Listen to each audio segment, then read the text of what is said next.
गोकुळीच्या सुखांत पार नाही लेखा बाळकृष्ण नंदा घरी आनंदल्या नरनारी प्रस्तुत प्राप्त प्रसंगी कीर्तन रूपे सेवेकरता निवडलेला अभंग जगदवंदनीय जगद्गुरु देहूचे सुप्रसिद्ध साधू अगदी जगाचा संसार सुखाचा व्हावा म्हणून स्वतःच्या संसारावर तिलांजली अर्पण करणारे देहूचे महान असणारे संत जगद्गुरु तुकाराम महाराज आणि तुकोबरांचा गोड असणारा चार चरणांचा मला असं वाटतं काल्याच्या प्रकरणातील अगदी बसलेल्या सर्व मंडळींच्या पाठांतरातला असणारा गोड असणारा अभंग जमलेल्या सर्व संत मायबापांच्या सेवेकरता निवडलेला आहे विठ्ठला विठ्ठला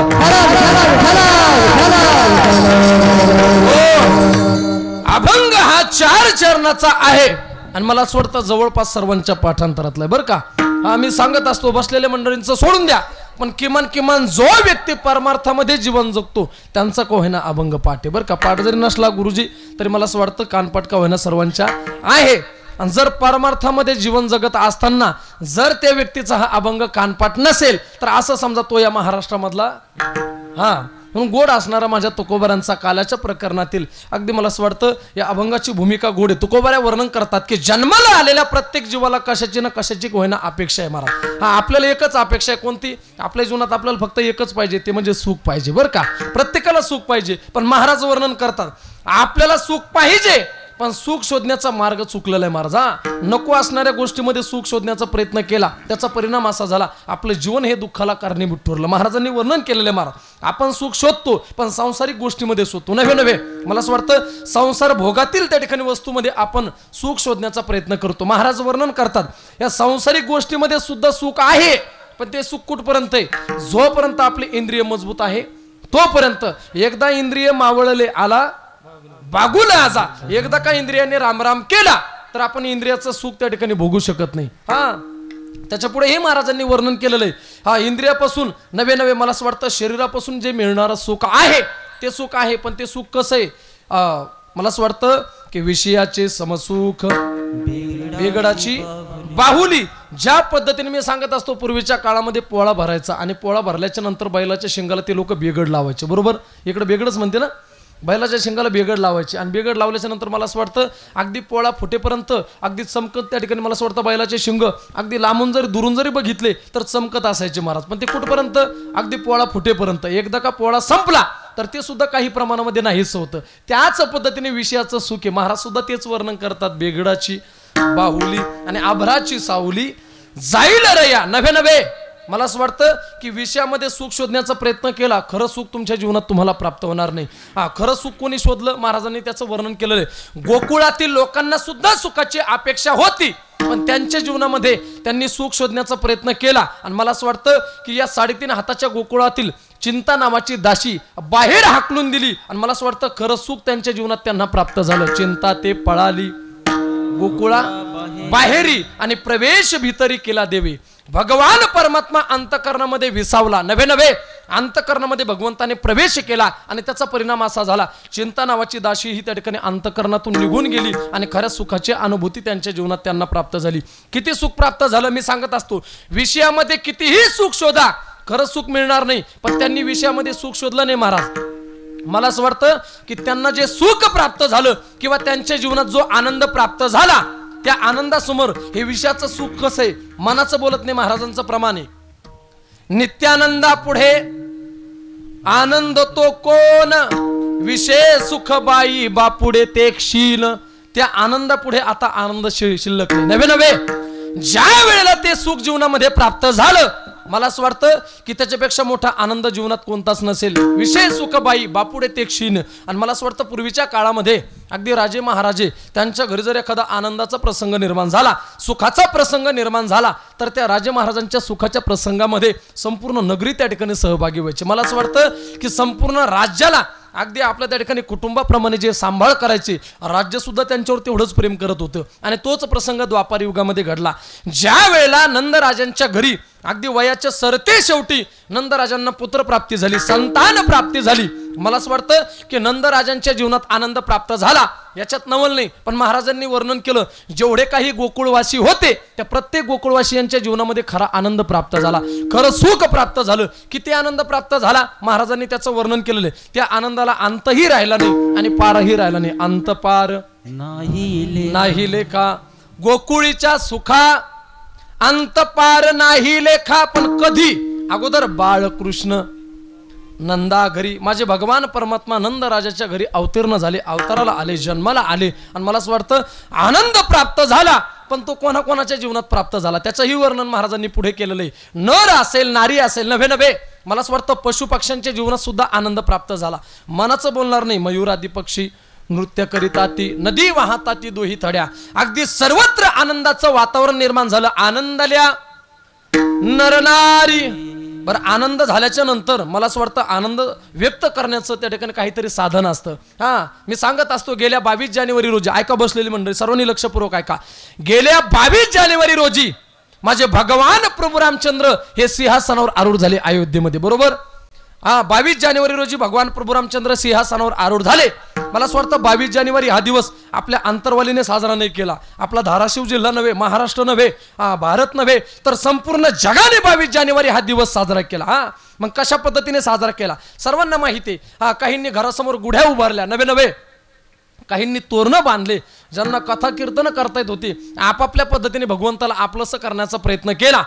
तोच आनंद द्वापार युगामध्ये सुद्धा संपन्न झाला, ज्या वेळेला माझे भगवान प्रभू रामचंद्र नव्हे नव्हे भगवान श्रीकृष्ण परमात्मा नंद राजाच्या घरी अवतीर्ण झाले, जन्माला आले. आणि मला असं वाटतं गोकुळवासियांनी कशा पद्धतीने आनंद साजरा केला महाराज त्याचं वर्णन करतात. काही जणांनी गुढिया तोरणे, घराला गुढ्या उभारल्या, नवे नवे तोरणं बांधले आणि करती कथा गाती गाणे, आपापल्या पद्धतीने कथा करू लागले, कीर्तन करू लागले, गाणे म्हणू लागले आणि भगवंताला आपलंसं करण्याचा प्रयत्न करू लागले.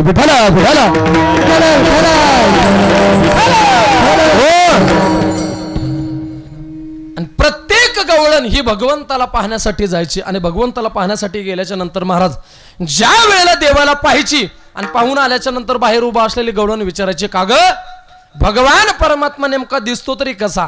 त्यावेळेस ती गवळण वर्णन करायची, पाहिलिया वेध लावी आणि बैशी जीवी जडोनी. भगवंताकडे बघितल्याच्या नंतर नव्हे नव्हे कृष्णाकडे बघितल्याच्या नंतर बघतच राहावं, पाहतच राहावं, एवढं मनमोहक असणारं त्याचं सौंदर्य, त्याचं रूप मला असं वाटतं मनाला वेधून घेणार आहे. नवे नवे अंतकरणाला त्याचा त्या ठिकाणी मोह लागतो. नवे नवे मला असं वाटतं की अंतकरणाला एक प्रकारचा छंद त्या ठिकाणी निर्माण होतो. तुका म्हणे छंदे मन मोहिले गोविंदे किंवा येणे मोहिले गोविंदे, पण कधी बाळकृष्ण नंदा घरी आनंदल्या नरनारी. विठ्ठल विठ्ठल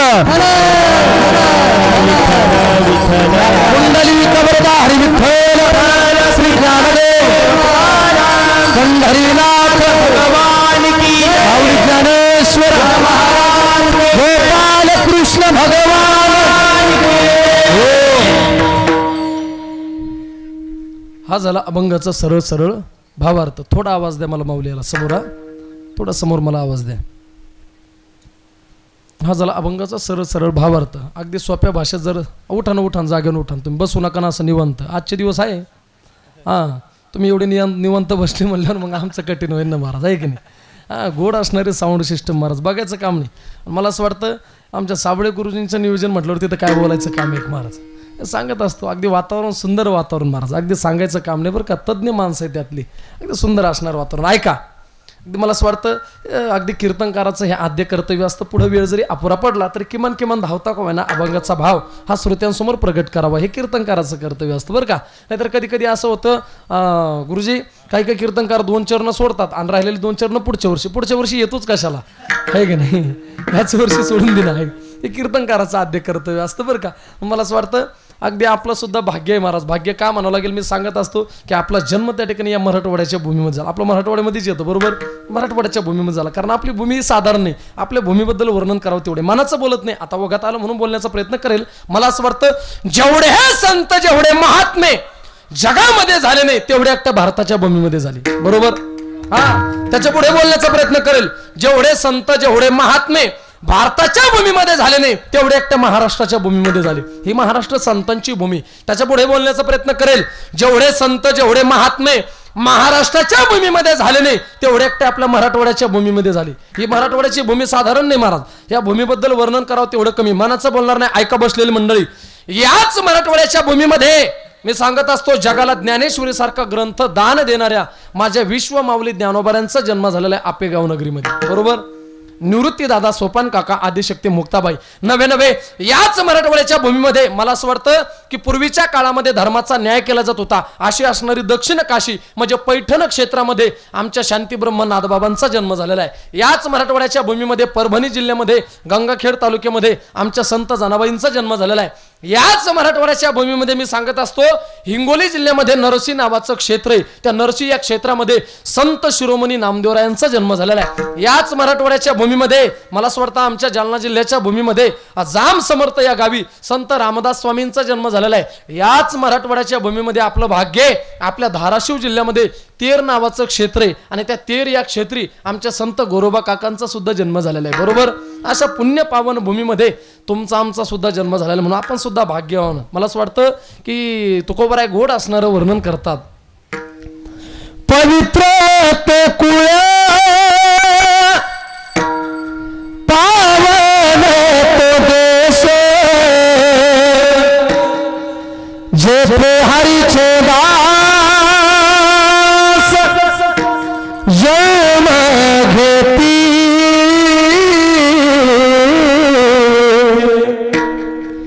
पवित्र कुल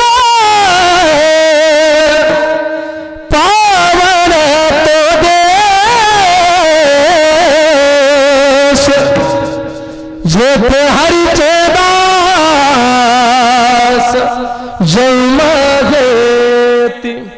अशा पुण्य पावन कुळामध्ये पुण्य पावन भूमीमध्ये तुमचा आमचा सुद्धा जन्म झालेला म्हणून आपण सुद्धा भाग्यवान आहोत. म्हणून मला असं वाटतं चालत असेल आपला हा नामयज्ञ सोहळा अखंड हरिनाम सप्ताह कोणत्या कारणाने कोणत्या निमित्ताने चालू आहे सर्वांना ज्ञात आहे, पण वक्त्याचं सांगणं हे आद्य कर्तव्य असतं. अगदी सालाबत प्रमाणे याही वर्ष थाटामाटामध्ये संपन्न होत असेल आपल्याला. मला असं वाटतं की हनुमान जन्मोत्सवाच्या नवे हनुमान जयंतीच्या पर्व काळावर संपन्न होत असेल आपला हा अखंड हरिनाम सप्ताह. अगदी ही 5 वर्षाची परंपरा अविरतपणे आपण चालू ठेवली, जोपासली म्हणून सर्व गावकरी मंडळींना द्यावी तेवढे धन्यवाद कमी. अगदी मला असं वाटतं परमपूज्य सिद्ध संत सद्गुरू सीताराम बाबा सीताराम गडकर यांच्या कृपा आशीर्वादाने त्याच पद्धतीने आपल्या भागाचं वैभव भूषण असणारे आमचे आदरणीय मृदंग सम्राट मृदंग अलंकार आसाराम साबळे गुरुजी, त्याच पद्धतीने बिभीषण महाराज सोन्नी, अगदी मला असं वाटतं यांच्या प्रेरणेने व मार्गदर्शनाने संपन्न होत असेल आपला हा अखंड हरिनाम सप्ताह. ग्रंथराज ज्ञानेश्वरी पारायण सोहळा असेल. अगदी मला असं वाटतं की ज्यांच्या मुखातून आपण सुंदर असणारं त्या ठिकाणी ज्ञानेश्वरी पारायण व्यासपीठ त्या ठिकाणी श्रवण करतात आदरणीय आमचे साबळे गुरुजी आणि आमचे बिभीषण महाराज तसेच कैलास महाराज गिरी या तिन्ही त्या ठिकाणी महात्म्यांना अगदी मनापासून वंदन करतो, धन्यवाद देतो. अगदी आपल्या कीर्तने सेवेसाठी उपस्थित असलेली सर्वच दिग्गज मंडळी, अगदी कोणाकोणाचं नाव घेणार, एका होनी बळी रे वारकरी संप्रदायाचे हे रत्न आहे महाराज, अगदी वारकरी संप्रदायातली ही विभूती. मला असं वाटतं सर्वांगानं अगदी परिपूर्ण असलेलं ह्या सर्व वारकऱ्यांचं जीवन आहे. अगदी काय वर्णन करणार, पहिली चाल आपण ज्यांच्या मुखातून श्रवण केली आदरणीय भजन सम्राट भजन गंधर्व, आपल्या परिसराचं आपल्या भागाचं वैभव, नवे आपल्या जिल्ह्याचं असणारं वैभव आदरणीय आमचे गणेश गुरुजी पवार, बरोबर आमचे गणेश गुरुजी, त्यांना सुद्धा धन्यवाद देतो, त्यांना वंदन करतो. त्याच पद्धतीने आमचे दुसरे भजन सम्राट भजन गंधर्व, अगदी संगीत विशारद असणारे आपल्या परिसराचं वैभव जिल्ह्याचं वैभव आदरणीय आमचे गणेश गुरुजी दौंड, आमच्या गणेश गुरुजींना सुद्धा धन्यवाद देतो. अगदी दोन्ही असणारे गणेश गुरुजी आणि त्याच पद्धतीने मला असं वाटतं पत्रिकेमध्ये उपस्थित असलेली सर्वच माझी अगदी जीवाभावाची असणारी ही वारकरी मंडळी बरं का. त्यामध्ये आदरणीय आमचे श्री हरिभक्तपरायण धनंजय महाराज ओलेकर असतील, प्रदीप पाटील, गणेश महाराज पवार असतील, नंदराम महाराज खुपशे मोरे साहेब, ज्ञानदेव साबळे, नाना लटके, शिवाजी भारती, योगितागिरी, अमृतागिरी, बब्रुवान मदने, भागवत नवाडी, हरी कदम, भाऊगिरी, काशीनाथ कदम आणि भरत मुरुमकर.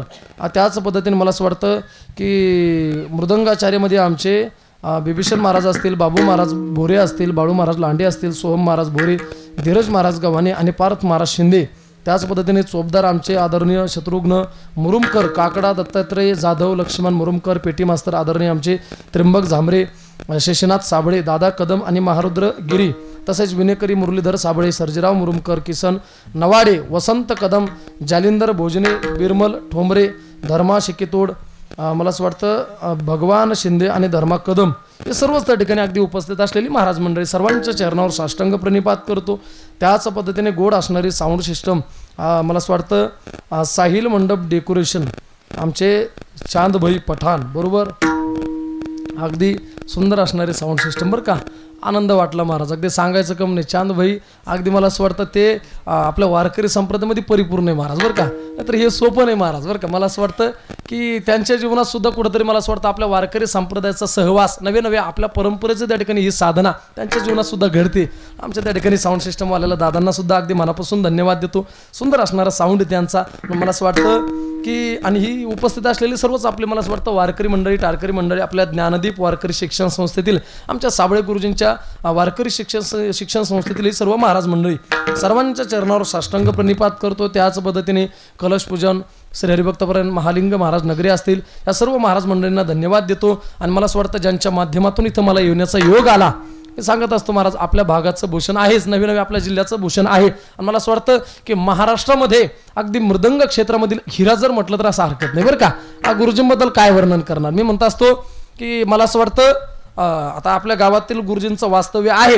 मी सांगत असतो महाराज गावामध्ये गावचा सरपंच झाला तर तो गावापुरता मर्यादित, आमदार झाला तर तो तालुक्यापुरता, खासदार झाला जिल्ह्यापुरता. मग जर गावामध्ये एखादा वारकरी जन्माला आला किंवा आपल्या परिसरामध्ये एखादा वारकरी जन्माला आला तर आपल्या गावाचं नाव नवे नवे आपल्या परिसराचं नाव जिल्ह्याचं नाव संपूर्ण महाराष्ट्रभर त्या ठिकाणी केल्याशिवाय राहत नाही महाराज. हे आपल्या महाराष्ट्राचं भूषण आहे. आणि मी सांगत असतो आमचे साबळे गुरुजी नुसते आपला महाराष्ट्र नाही तर महाराष्ट्राच्या बाहेर सुद्धा फिरतात बरं का. तुम्ही म्हणसाल महाराष्ट्राच्या बाहेर सप्ते होते का. होते महाराज. तुम्ही जर इकडे तेलंगणात गेले तर कामारेड्डी निर्मल हैदराबाद पर्यंत सप्ते होतात. तुम्ही म्हणसाल आपली भाषा त्यांना कळते का. आपली भाषा त्यांना कळते त्यांची आपल्याला नाही कळत बरं का. तिथपर्यंत सप्ते होतात. जिकडे तुम्ही पंजाबमध्ये गेले तर अमृतसर पर्यंत होतात. मला असं वाटतं कर्नाटकमध्ये गेले तर बेळगाव जिल्ह्यापर्यंत होतात सप्ते. अगदी बेंगलोर पर्यंत सप्ते होतात. इकडे मला असं वाटतं गुजरातमध्ये गेले तर सुरत पर्यंत काय झाडी काय डोंगर तिथपर्यंत सप्ते होतात महाराज बरं का. अगदी मला असं वाटतं आपली वारकरी संप्रदायाची ही पताका साबळे गुरुजींच्या माध्यमातून अगदी महाराष्ट्राच्या बाहेर सुद्धा त्या ठिकाणी फडकते महाराज. हे आपलं भाग्य आहे. आणि मी सांगत असतो मला त्यांनी तारीख दिली किंवा कीर्तन दिलं म्हणून त्यांचं वर्णन करत नाही. त्यांच्यामध्ये गुण तितका मोठा आहे महाराज. कारण आंतरराष्ट्रीय लेवलचे ते वादक आहे बरं का. ही साधारण गोष्ट नाही. आपल्या गावाचं काहीतरी भाग्य म्हणण्यापेक्षा आपल्या गावाचं त्यांच्यावर असलेलं हे प्रेम आहे. आणि प्रेम प्रीतीचे बांधले ते न तुटे काही केले. प्रेमाचे संबंध आहे आणि प्रेमाच्या संबंधातून तो भक्तीचा ओलावा त्या ठिकाणी अगदी प्रत्येकाच्या अंतःकरणात आहे. आणि त्या संबंधातून मला असं वाटतं की गुरुजींचा सहवास 7 दिवस आपल्याला लाभतो. हे आपलं भाग्य बरं का. मला असं वाटतं की मृदंग विशारद मृदंग अलंकार नवे नवे मी सांगत असतो महाराज आपले होठ बोलतात पण गुरुजींचे बोट बोलतात बरं का. हे सोपं नाही. जावे त्याच्या वंशा तेव्हा कळे. सांगत असतो गुरुजींनी आपल्या जीवनातील 10 ते 12 वर्ष त्या साधनेसाठी खर्च केलेले. नवे मला असं वाटतं सकाळच्या 3-4 वाजता उठून बोट फुटेपर्यंत माऊली ज्ञानोबांच्या दरबारामध्ये साधना केली. तेव्हा कुठं माऊली ज्ञानोबांची आपल्यावर कृपा झाली. ही साधारण गोष्ट नाही महाराज. म्हणून मला असं वाटतं की आदरणीय आमचे त्या ठिकाणी आसाराम गुरुजी साबळे आज ते सुद्धा कीर्तनाला उपस्थित बरं का. म्हणून गुरुजींच्या सुद्धा चरणावर वंदन करतो दंडवत देतो. आणि मला असं वाटतं अगदी सर्वच असणारी ही महाराज मंडळी अगदी सर्वांना वंदन करतो. आणि सुंदर असणारं हे वातावरण अगदी मला असं वाटतं आपल्या या कीर्तनाची शूटिंग नवे आपल्या कीर्तनाची रेकॉर्डिंग ज्यांच्या माध्यमातून होती अगदी सर्वांना मोबाईलवर हे कीर्तन ऐकण्यासाठी प्राप्त मिळणारे अगदी मला असं वाटतं आमचे राजा पंढरीचा बरोबर राजा पंढरीचा यूट्यूब चॅनल आणि आमचे मला असं वाटतं चॅनलवाले दादा त्यांना सुद्धा धन्यवाद दे बरं का. अगदी मला असं वाटतं गोड असणारं हे वातावरण आहे. अगदी सर्वांना द्यावे तेवढे धन्यवाद कमी. सर्वांच्या चरणावर एका प्रमाणामध्ये वंदन करतो. मस्तक हे पायावरी यवर करी संतांच्या वारकरी संतांच्या यवर करी संतांच्या मस्तक हे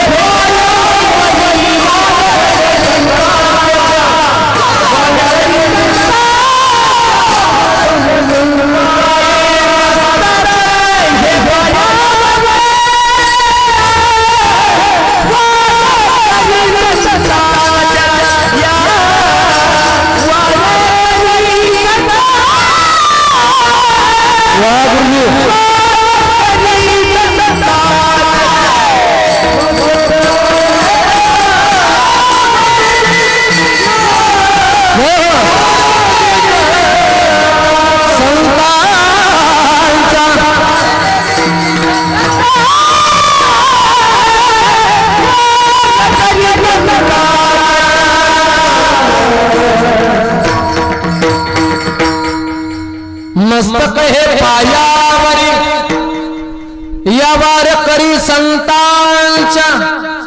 ऐका आता महाराज ज्या गोष्टीमध्ये सुख शोधण्याचा प्रयत्न करायचा त्या गोष्टीच्या मार्गाने किंवा त्या मार्गाने आपण जात नाही त्याचा परिणाम असा होतो जीवन हे दुःखाला कारणीभूत ठरतं. कोणत्या गोष्टीमध्ये सुख मी सांगत असतो या जगामध्ये जर खरं सुख प्राप्त करून घ्यायचं असेल तर मला असं वाटतं आपुला तो एक देव करूनी घ्यावा तेने बिन जीवा सुख नव्हे, किंवा सुख रुपाईचा तुझा कोणी सांगा माझ्या पांडुरंगा सारे खातो, माझ्या भगवान परमेत्मे इतका सुखी या जगात दुसरा कोणीच नाही बरं का.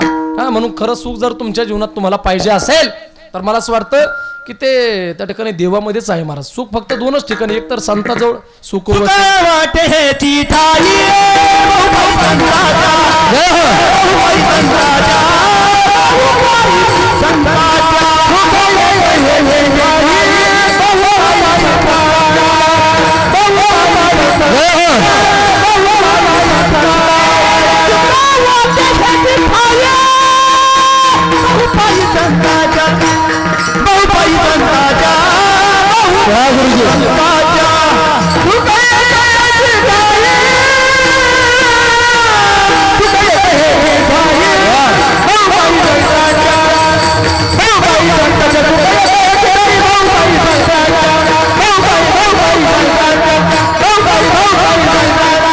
वा वा वा, टाळ्या टाळ्या सर्वांनी.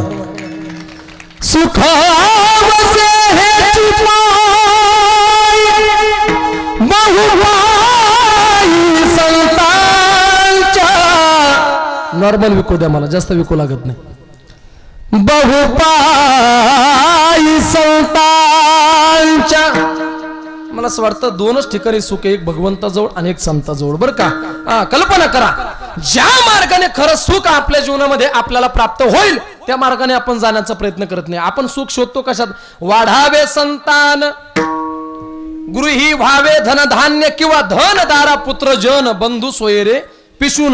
धन प्राप्त झालं, अन्न मिळाला, मान मिळाला, बायको मिळाली, पुत्र प्राप्ती झाली, या सगळ्या गोष्टीमध्ये आपण सुख शोधतो. पण महाराज वर्णन करतात भाग्य तरी नो हे धन पुत्र दारा, याला भाग्य याला सुख समजून जमणार नाही महाराज. कल्पना करा, धन प्राप्त झालं, एखादा श्रीमंत व्यक्ती जर आपण आपल्या डोळ्याने बघितला तर आपण त्याला सुखी समजतो. आपल्याला असं वाटतं की या धनवान माणसाशिवाय या जगामध्ये दुसरा सुखी कोणीच नसेल. पण मी सांगत असतो महाराज, कितीही धन प्राप्ती झाली तरी त्याला सुखी समजता येणार नाही बरं का.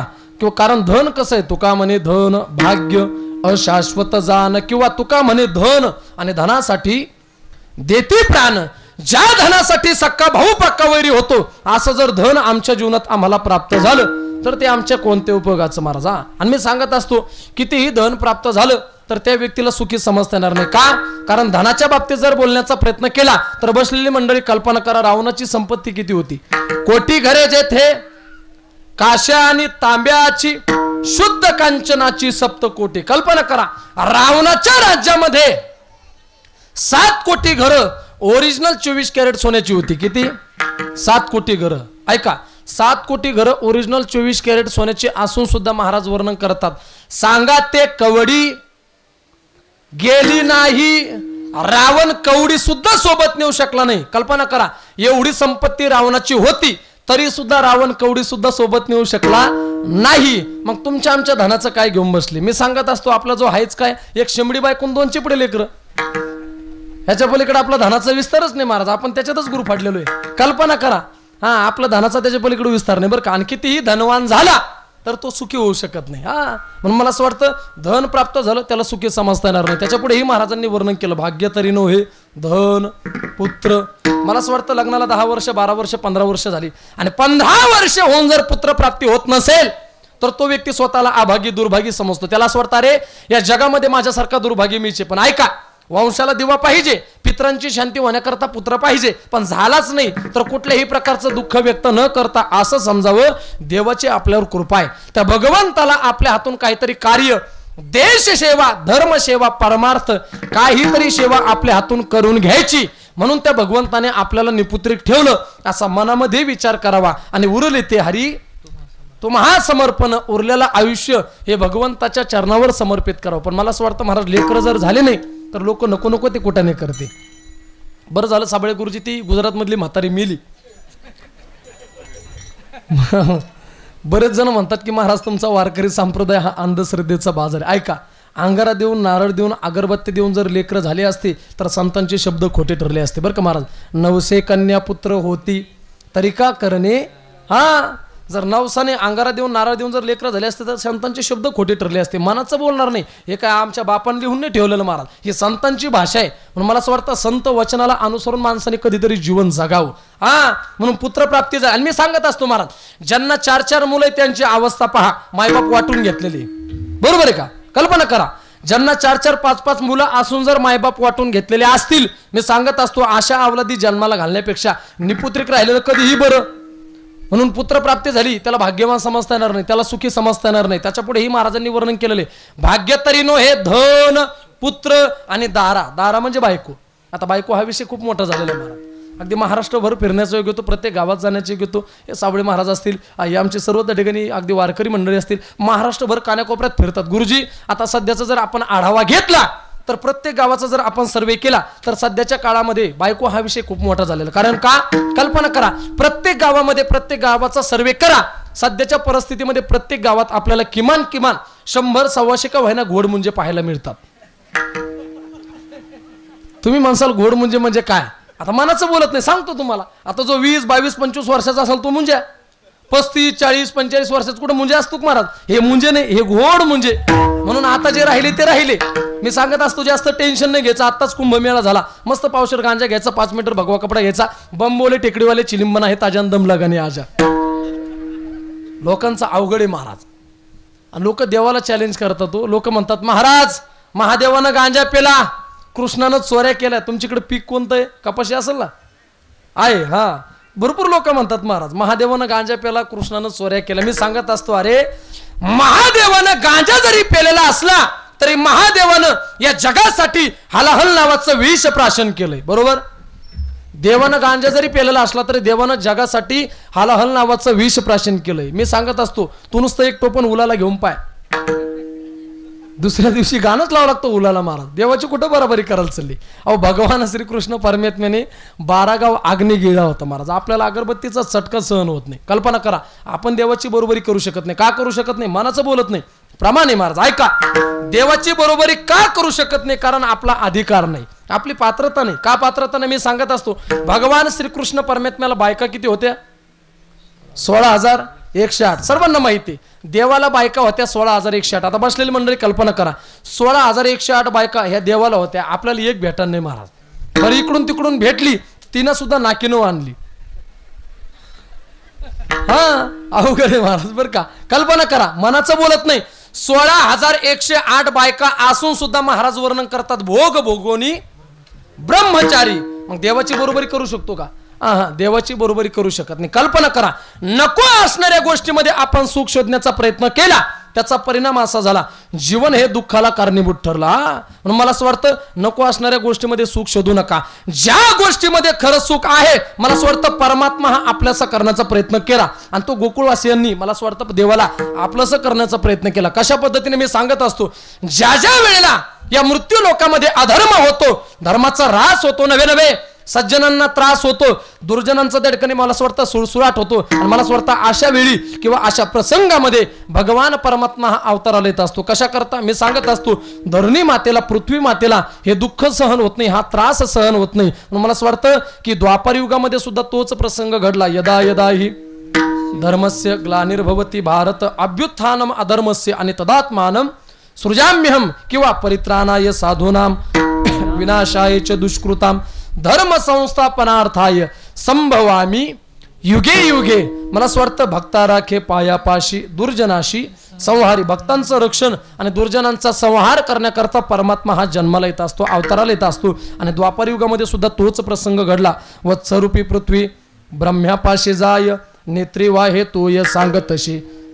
पृथ्वी माता रडू लागली, अंतकरणामध्ये दुःख होतं, बोलू लागली, देवा मला आता या पापी लोकांचा भार नवे पापी लोकांचं दुःख आता मला सहन होत नाही. या संकटातून तुम्ही माझं रक्षण करावं, या दुःखातून माझं त्या ठिकाणी तुम्ही रक्षण करावं, कोणीतरी तारणार जन्माला यावं म्हणून विनंती करू लागली. आणि मला असं वाटतं हीच विनंती ब्रह्मदेवापाशी केल्याच्या नंतर ब्रह्मदेवाने भगवान शंकरांना सोबतीला घेऊन मला असं वाटतं भगवान विष्णूंच्या कानापर्यंत ही बातमी पोहोचवली. आणि भगवान विष्णू परमात्मा मला असं वाटतं शेषावर त्या ठिकाणी शयन करत असताना अवताराला यायचं. मग कसं अवताराला यायचं ठरलं महाराज. अवताराला यायचं आणि ज्या शेषावर त्या ठिकाणी शयन करत होते त्या शेष नारायणाला सुद्धा सांगितलं, शेष महाराज तुम्हाला सुद्धा अवताराला यावं लागेल. पण शेषांनी सांगितलं, देवा मी तुमच्यासोबत अवताराला येणार नाही. कारण का, मागच्या जन्मामध्ये मी त्या ठिकाणी लहान भाऊ झालो, म्हणजे राम अवतारामध्ये मी लक्ष्मण झालो आणि तुम्ही मोठे भाऊ झाला आणि सेविले अरण्य तुम्हा सवे. 14 वर्षाचा वनवास माझ्या जीवनात मला सहन करावा लागला. बरं देवा, 14 वर्षाचा वनवास भोगला एवढंच नाही तर 14 वर्षाचा उपवास सुद्धा सहन करावा लागला. बरं 14 वर्षाचा उपवास सहन करायला एवढंच नाही, त्याच्या पुढेही सांगितलं, देवा 14 वर्ष अनवनी पायाने मला तुमच्यासोबत त्या ठिकाणी राहावं लागलं. नवे 14 वर्ष ब्रह्मचारी व्रताचं पालन करावं लागलं.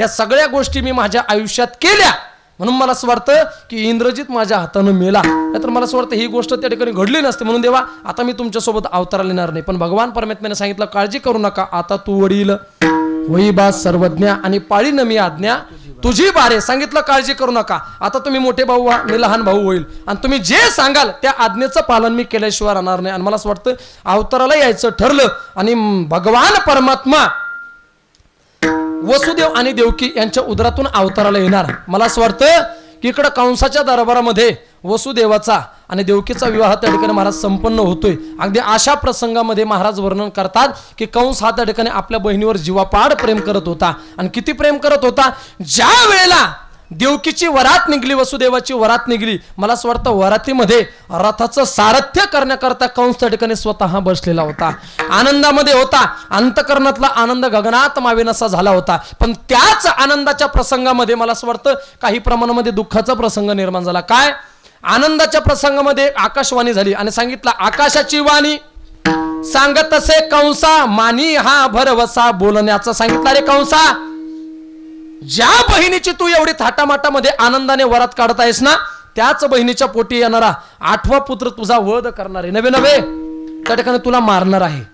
विचार केला महाराज, ज्या बहिणीवर आतापर्यंत आपण जीवापाड प्रेम केलं त्याच बहिणीच्या उदरातून जन्माला येणारा 8वा पुत्र जर आपल्याला मारणार असेल तर त्या बहिणीत मला असं वाटतं की त्या बहिणीलाच मारून टाकलेलं पुरतं.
वा वा वा, टाळी टाळी सर्वांनी.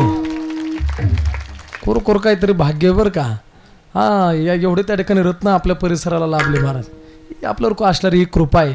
ऐकोनी मानसी क्रोधावला. कळालं आपल्याला मारणारा हा 8वा त्या ठिकाणी देवकीच्या उदरातून जन्माला येणार आहे. राग आला आणि रागाच्या भरात काय करावं घेऊन या खडग मारा या धावला. तेवढ्यात वसुदेव त्या ठिकाणी मध्ये आले. सांगितलं, अरे कंसा, काय पाप करतोस? जर तुझ्या हातून स्त्री भ्रूण हत्या घडली तर हे पातक फेडणार. तरी कुठं काळजी करू नको, माझ्यावर विश्वास आहे ना. आणि मी सांगत असतो महाराज, कंसाचं आणि वसुदेवाचं त्या ठिकाणी मित्रत्वाचं नातं आहे. किती मित्रत्वाचं नातं होतं. ज्या पद्धतीने भगवंताचं आणि सुदामाचं माहित होतं जर भगवान परमात्म्याने त्या ठिकाणी चणे खाल्ले तर दारिद्र्य भोगावं लागेल म्हणून स्वतःच्या वाटाला त्या ठिकाणी दरिद्र घेतलं महाराज. एवढं त्या ठिकाणी मित्रत्व माणसाचं असावं. मी सांगत असतो मित्रत्व किती असावं ते छत्रपती संभाजी महाराजांसारखं आम्ही कवी कलेशांसारखं किती मित्रत्व होतं. कल्पना करा रक्ताच्या शेवटच्या थेंबापर्यंत ज्यांनी साथ सोडली नाही. कल्पना करा शेवटच्या श्वासापर्यंत ज्यांनी त्या ठिकाणी महाराज अगदी आपल्या मित्राची साथ सोडली नाही त्याला मित्रत्व म्हणतात. त्याच पद्धतीचं मित्रत्व मला असं वाटतं की आमच्या वसुदेवाचं आणि कंसाचं होतं. विश्वास होता. सांगितलं कंसा काळजी करू नको जेवढे मुलं जन्माला येतील तो प्रत्येक मुलगा मी तुझ्या स्वाधीन केल्याशिवाय राहणार नाही. आम्हाला बंदीखान्यामध्ये बंदिस्त ठेव. आणि मला असं वाटतं की तद काळानंतर कंसाने त्या ठिकाणी वसुदेव आणि देवकी मातेला बंदीखान्यामध्ये बंदिस्त ठेवलं. जेलमध्ये त्या ठिकाणी बंदिस्त ठेवलं. आणि बंदिस्त ठेवल्याच्या नंतर महाराज वर्णन करतात काही दिवसांचा कालावधी गेला आणि काही दिवसांचा कालावधी गेल्याच्या नंतर देवकीच्या उदरातून सुंदर असणारं पहिलं बालक पहिला मुलगा त्या ठिकाणी जन्माला आला. पहिला मुलगा जन्माला आल्याच्या नंतर कंसाच्या कानावर ही बातमी गेली. राग आला. राक्षसी प्रवृत्ती जागी झाली आणि कंस त्या ठिकाणी महाराज बंदीखान्याच्या दिशेने जाऊ लागला. जात असताना बंदीखान्यामध्ये प्रवेश केला. तो मुलगा त्या ठिकाणी आपल्या हातावर घेतला. ते लेकरू हातामध्ये घेतलं आणि हातावर घेतल्याच्या नंतर महाराज वर्णन करतात हातावर घेतल्याच्या नंतर महाराज कंस त्या मुलाकडे बघू लागला.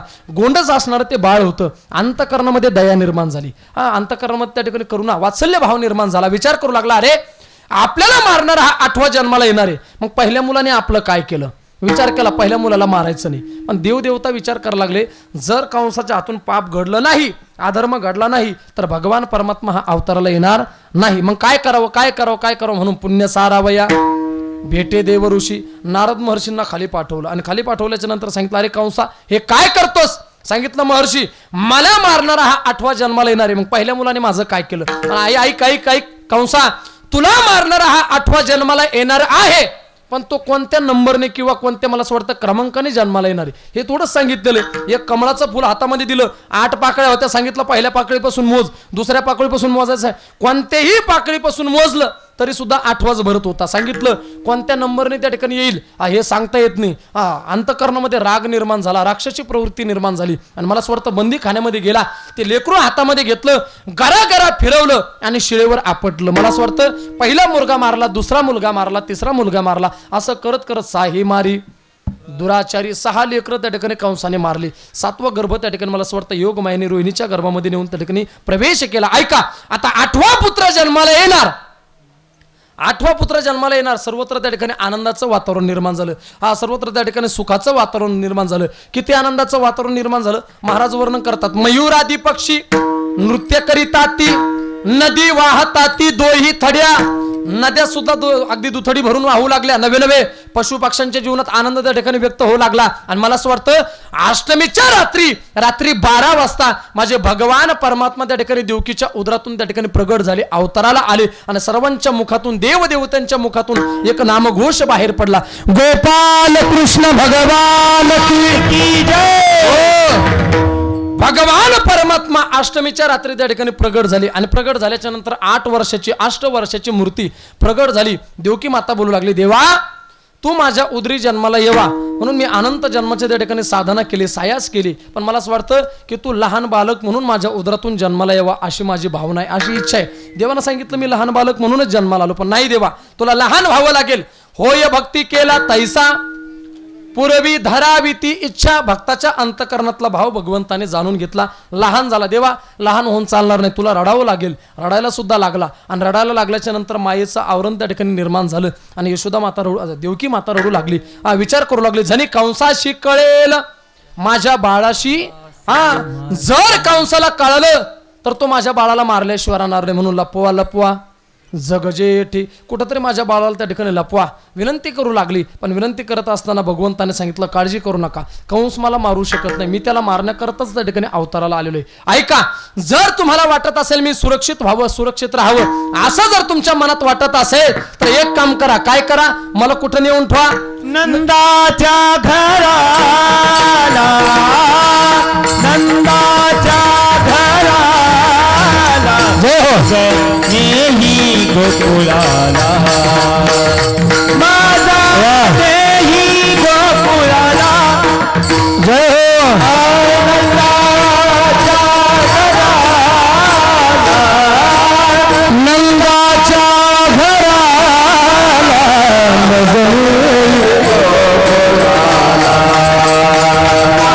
बने गोकुळा माया उपजली ते ठेवी मजा येते गुरुजी माया उपजली ते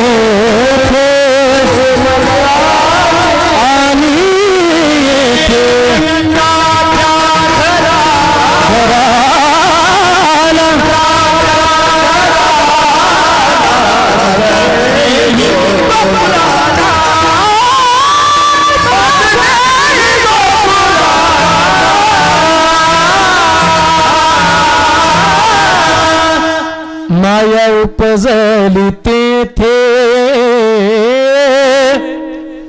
ठेवी मज आणि येथे नंदाच्या घराला नंदाच्या घराला मजने गोकुळाला सांगितलं काळजी करू नका मला इथून उचला आणि कुठे घेऊन जा नंदराजाच्या घरी घेऊन जा तिथं माया जन्माला आलेले आणि मला असं वाटतं वसुदेवाने भगवंताला आपल्या डोक्यावर घेतलं मनसी रक्ष पाळ तेम्या मोहिले सकळ सर्वांना त्या ठिकाणी महाराज अगदी भुरळ पडले नवे नवे निद्रिस्त अवस्थेमध्ये त्या ठिकाणी सर्व त्या ठिकाणी शांत झाले आणि मला असं वाटतं अशा प्रसंगामध्ये अगदी द्वार उघडू लागले आणि वसुदेव त्या ठिकाणी भगवंत परमात्म्याला घेऊन बाहेर आले बाहेर आल्याच्या नंतर बघितलं धो पाऊस पडतोय अगदी मला असं वाटतं विजांचा कडकडाट चालू आहे आणि अशा प्रसंगामध्ये भगवंताला डोक्यावर घेतलेला आहे एक टोपली बघितली टोपलीमध्ये घेतलं आणि मला असं वाटतं यमुना मैया सुद्धा दुथडी भरून वाहते यमुना मैयामध्ये प्रवेश केल्याच्या नंतर अगोदर कमरापर्यंत पाणी होतं छातीपर्यंत आलं गळ्यापर्यंत आणलं नाकातोंडामध्ये पाणी जाऊ लागलं देवाने विचार केला जर आपल्या बापाला काही झालं तर मला असं वाटतं आपलं तिथपर्यंत जाणं शक्य नाही म्हणून काय करावं पूर चढला आचाट त्याशी लाविला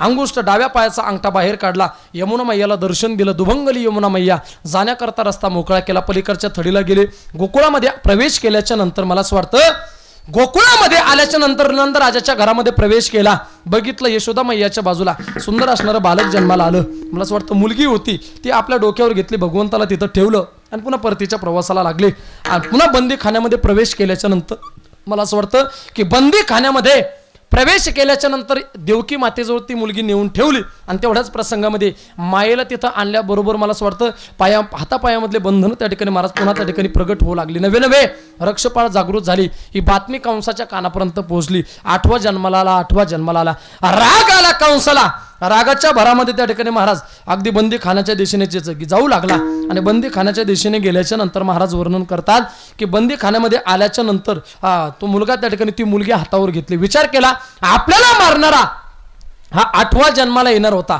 पण ही 8वी ही मुलगी तरी सुद्धा महाराज राक्षसी प्रवृत्ती होती विचार केला मुलगी जरी असली तरी ठेवायचं नाही हातामध्ये घेतली गारागारा फिरवल्याच्या नंतर महाराज हातामधून निसटली वर गेली 11 विक्रा रूप धारण केलं जगदंबेचं रूप धारण केलं आणि सांगू लागली तुझा लागी वधी उपजला मजा दे अरे कंसा मला काय मारतोस मला मारण्याच्या अगोदर तुला मारणारा हा माझ्या अगोदर त्या ठिकाणी गोकुळामध्ये प्रगट झाला आणि मला असं वाटतं अंतःकरणामध्ये भीती निर्माण झाली भय निर्माण झालं आणि महाराज वर्णन करतात सकाळी ब्रह्ममुहूर्ताच्या वेळेवर 3-3:30 वाजेच्या त्या ठिकाणी मुहूर्तावर अगदी मला असं वाटतं नंदराजाच्या घरी दाशा त्या ठिकाणी महाराज घर काम करण्यासाठी आतमध्ये प्रवेश केला आणि प्रवेश केल्याच्या नंतर बघितलं यशोदा मैयाच्या बाजूला सुंदर असणारं बालक जन्माला आलेलं आहे अगदी सावळ्या रंगाचं असणारं त्याच्याकडे बघितल्याच्या नंतर बघत राहावं उठवलं यशोदेला अगं यशोदे झोपतीस काय उठून बघ सुंदर असणाऱ्या बालकाला तू जन्म दिला उठून बघितलं महाराज ती यशोदा मैयाचा सुद्धा आनंद गगनात मावेनासा झाला महाराज त्याचं वर्णन करतात मला असं वाटतं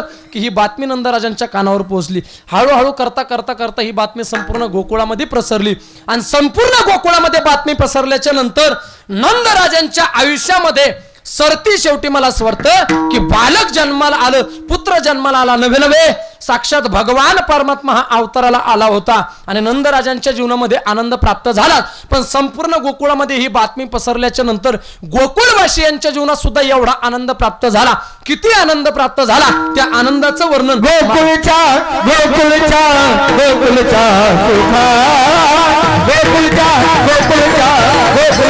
सुखा अंतपार नाही देखा गोकुळच्या सुखा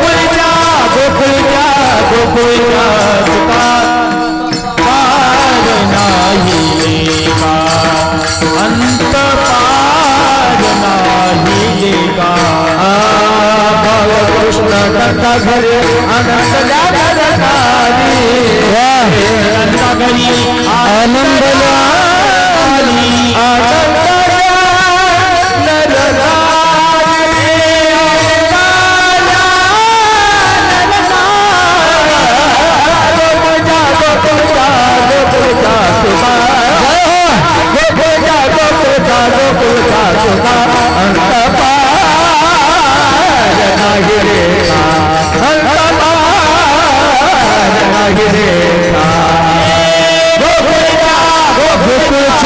गोकुळचा सुख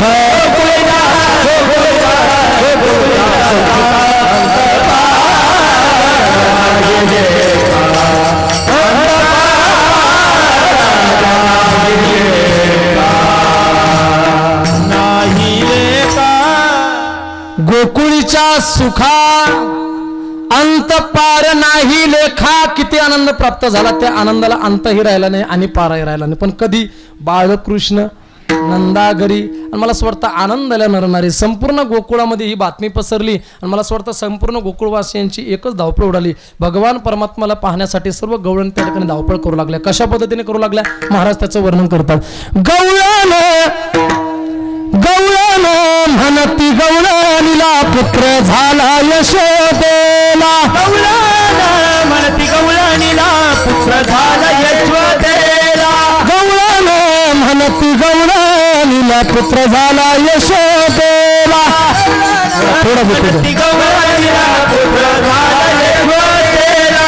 एक धावी एक पुढे वाटिका सुतावरे सुनीची गलबल झाली दाची जाणी झाली.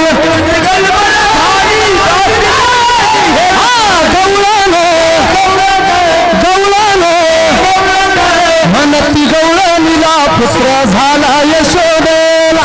गवळण म्हणती गवळणीला पुत्र झाला यशोदेला.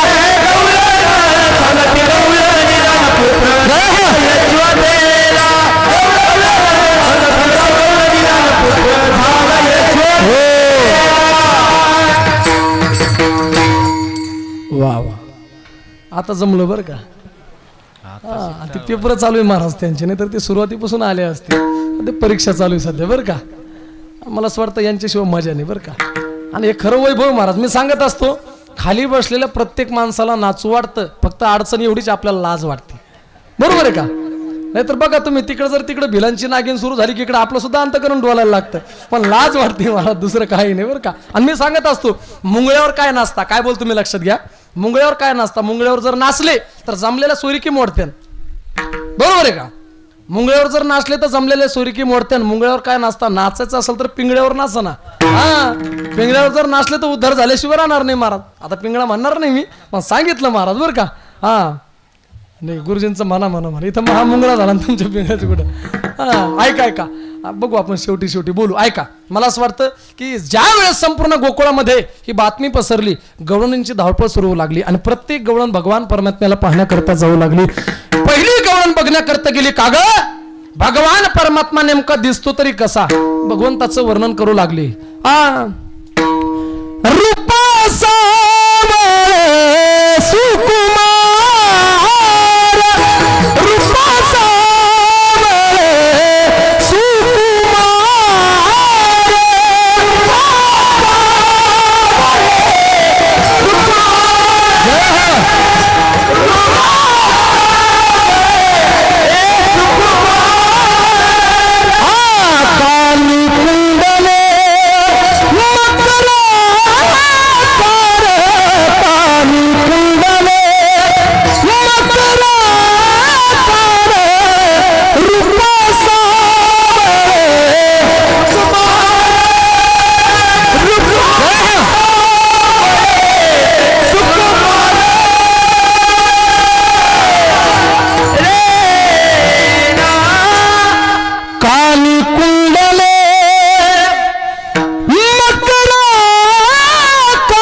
परमात्म्याकडे बघितल्याच्या नंतर बघत राहावं, पाहत राहावं. नवे नवे एक गण बोलू लागली, का ग तू भगवंताला पाहण्याकरता गेली, मग गेल्याच्या नंतर नेमकं काय भाव मनात निर्माण झाला? यती कुळ माझे गेले हरपोनी श्रीरंगा वाचुनी अनुनी. नवे नवे तिसरी गवळण पाहण्याकरता गेली, ती वर्णन करू लागली. ऐका ऐका बसलेली मंडळी. पाहिला पाहिला पाहिला पाहिला पाहिला नंदाचा नंदन, पाहिला पाहिला नंदाचा नंदन, पाहिला पाहिला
नंदाचा नंदन, वर्णन करावं तेवढं कमी बरं का. असं भरपूर पाठी महाराज आपल्या. आणि मी सांगत असतो आपण याच्यातले दर्दी माणसं, कारण आपलं आयुष्य ज्याच्यात चाललं सगळं बरं का. आणि गुरुजींसारखे माणसं आज कीर्तनाच्या साथीला आहे, काही विषय का महाराज, बघायचं काम नाही. आनंदच आगळा वेगळा बरं का.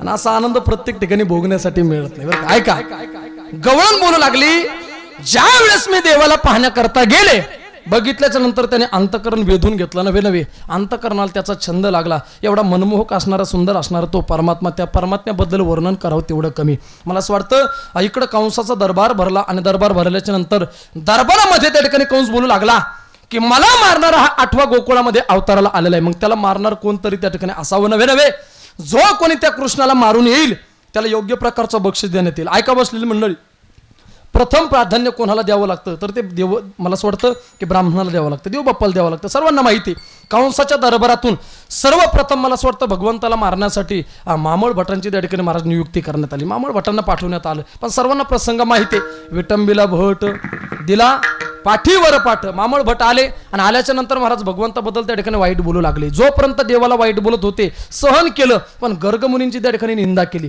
गर्गमुनींना त्या ठिकाणी चुकीचं बोलले, आणि मला असं वाटतं चुकीचं बोलल्यामुळे देवाला सहन झालं नाही. आणि मला असं वाटतं की मामळ भटांची सुद्धा एवढी फजिती झाली, अगदी मामळ भट एका फुंकर मारल्याच्या नंतर महाराज कंसाच्या दरबारात येऊन पडले. आणि कंसाच्या दरबारात आल्याच्या नंतर कंसाने विचार केला की हे ब्राह्मणाचं काम नाही, आणखी दुसरं कोण जाईल. त्याच दरबारामध्ये कंसाची एक बहीण होती, तिचं नाव आहे महाराज पोतना. हा, तिने सांगितलं अरे ऐक ऐक ऐक दादा, हे जे काम आहे हे काम ब्राह्मणाचं नाही, हे माझ्यासारख्याचं काम आहे, काळजी करू नको, मी जाते. हा, स्तनामध्ये विष भरून त्या ठिकाणी त्या बालकाचा मृत्यू झाल्याशिवाय मी परत येणार नाही, काळजी करू नको. हा, कंसाने सांगितलं पुतना ऐक, जर तू कृष्णाला मारून आली तर तुला योग्य प्रकारचं बक्षीस देईल. नवे नवे जर तू त्या कृष्णाला मारून आली तर तुला अर्ध राज्य दान देईल. हा, कोपऱ्यामध्ये मामळ भट बसलेला होता. मामळ भट बोलू लागला कंसा अर्ध राज्य नाही, सगळंच देऊन टाक म्हणे, सगळं देऊन टाक, कारण ती रिटर्न येतच नाही, ती परत येतच नाही. काळजी करू नको. पण मला असं वाटतं की पुतना सुद्धा गेली आणि पुतना गेल्याच्या नंतर देवाने तिला सुद्धा संपवलं. मला असं वाटतं सायुज्यता नावाची मुक्ती तिला प्रदान केली. असं करता करता काग बगरी ठा मारिले बाळपणी अवघी दैत्य खानी बुडविली. अनेक असणारे राक्षस भगवान परमात्म्याने बालपणामध्येच त्या ठिकाणी संपवले महाराज बरं का. अगदी अनेक असणारे खोड्या केल्या आणि भगवान परमात्मा हळूहळू त्या ठिकाणी मोठे होऊ लागले, रांगू लागले. रांगत असताना खोड्या करू लागली. तळवे तळ हात टेकीत तळवे तळ हात टेकीत डावे गुडघाने रांगते डावे गुडघाने रांगते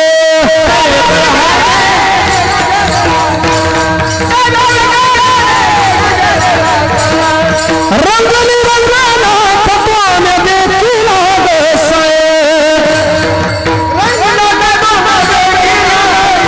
तळवे तळ हात टेकीत तळवे तळ हात टेकीत डावे गुडघाने रांगते डावे गुडघाने रांगते डावे गुडघाने रांगते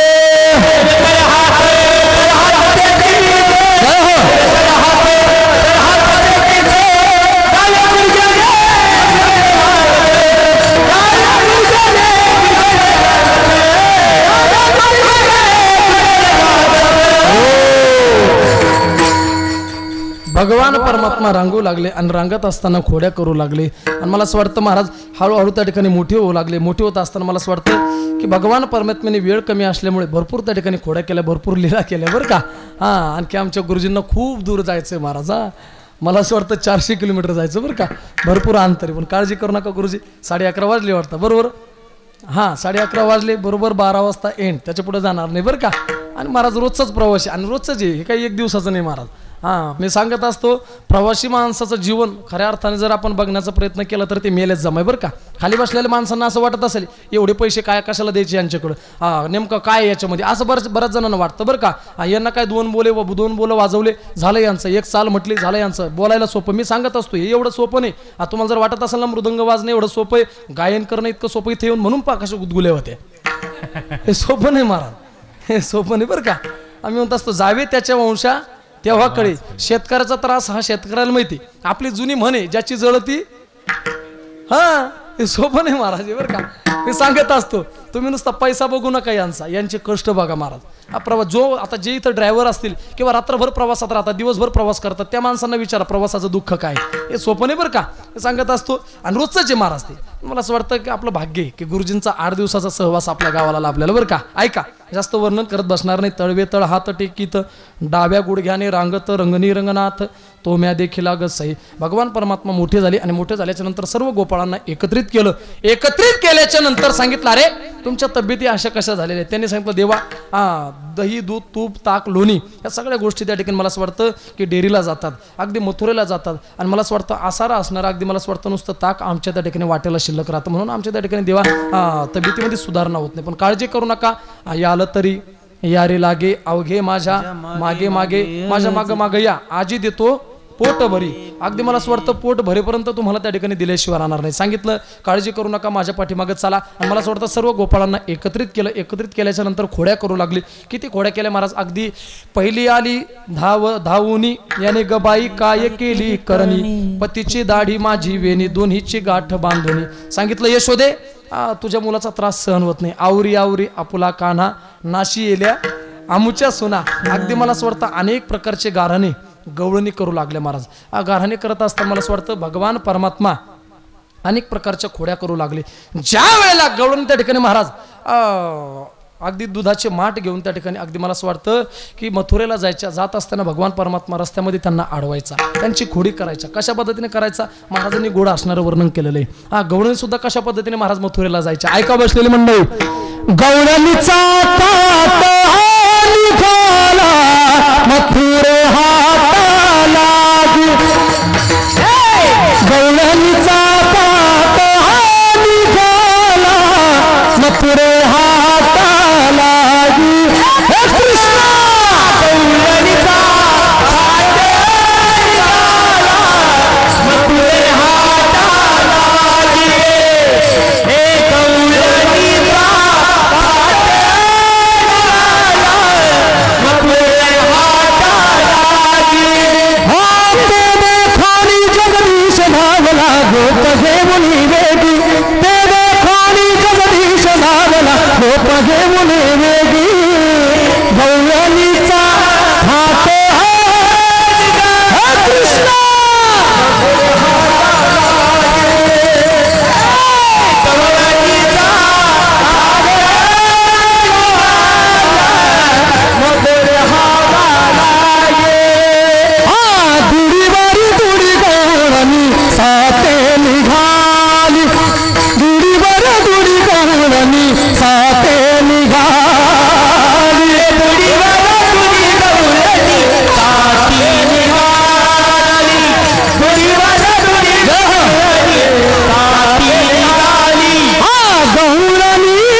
खोड्या भगवान परमात्मा करू लागला.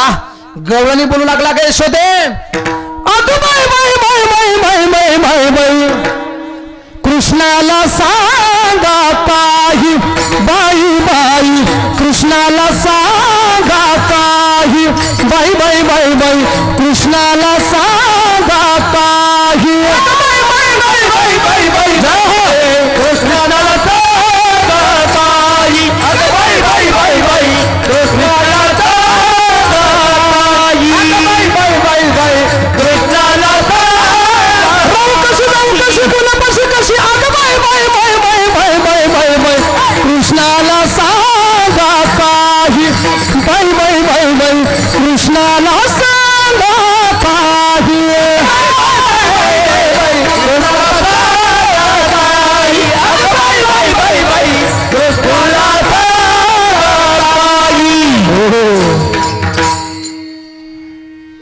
अगदी वर्णन करावं तितकं कमी बरं का. मला असं वाटतं सुंदर असणारं वातावरण जमून आलेलं आहे बरं का. आता पेटलं महाराज, हां आता पेटलं बरं का.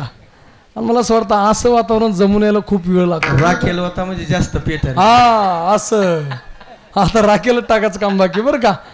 मी सांगत असतो महाराज, अशा वातावरणातला काही आनंद आगळ वेगळा असतो. आणि अशी त्या ठिकाणी गुणवान मंडळी असल्याच्या नंतर, असे दिग्गज माणसं असल्याच्या नंतर काय विषय महाराज. ऐका, भगवान परमात्मा त्या ठिकाणी महाराज गवळणींच्या खोड्या करू लागला.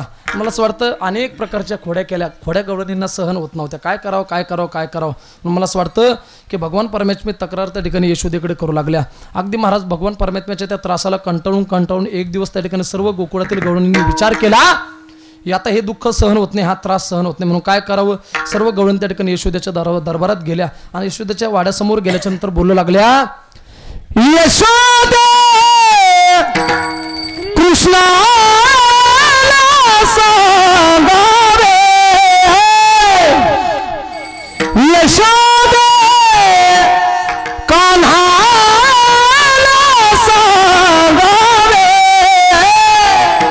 गोकुळी राहावे का जावे, गोकुळी राहावे का जावे, गोकुळी राहावे का जावे,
राहावे का जावे.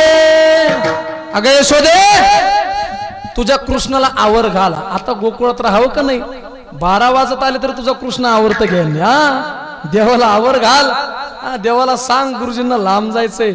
मला असं वाटतं भरपूर त्या ठिकाणी गाराने झाली. एक दिवस महाराज यशोदेला सुद्धा प्रचिती आली. म्हणून देवाला काय शिक्षा करणार. त्या काळातली शिक्षा होती शाळात पाठवायचं. शाळा कोणती होती. उद्या जाई राणा सवे घेऊनी गोधना सांगितलं, गायींच्या पाठीमागे जायचं. दुसऱ्या दिवशी महाराज भगवान परमात्म्याला सजवलं नटवलं आणि सजवल्याच्या नंतर महाराज भगवान परमात्मा गायींच्या पाठीमागे जाणार. त्यावेळेस यशोदा मैया बोलू लागली, जवळीचं खेळा जाऊ नका दुरी, सांभाळा मुरारी प्राण माझा. सांगितलं जास्त दूर जाऊ नका. माझा भगवान परमात्मा श्रीकृष्ण परमात्मा नाजूक हातापायाचा आहे, त्याची काळजी घ्या. 9 लक्ष असणाऱ्या गायी आहे, तुम्ही सुद्धा सांभाळण्याचा प्रयत्न करा. गोपाळाने सांगितलं काळजी करू नका. आणि भगवान परमात्मा हे वनामध्ये गेले. वनामध्ये गेल्याच्या नंतर महाराज अनेक असणाऱ्या लीला केल्या. ज्या वेळेस गवळणी त्या ठिकाणी मला असं वाटतं की मथुरेला जायच्या, मथुरेला जात असताना महाराज त्यांची खोडी करायचा नवे अगदी मला असं वाटतं की त्यांना आपल्या मला असं वाटतं मुरलीच्या मधुर स्वरांनी त्या गवळणींना सुद्धा आकळण्याचा प्रयत्न करायचा, त्यांना जवळ करण्याचा प्रयत्न करायचा. किती सुंदर बासरी होती. महाराज त्याचं वर्णन करतात. आहार सावरिया कशी वाजवली मुरली, आहार सावरिया कशी वाजवली मुरली, आहार सावरिया वाजवली मुरली,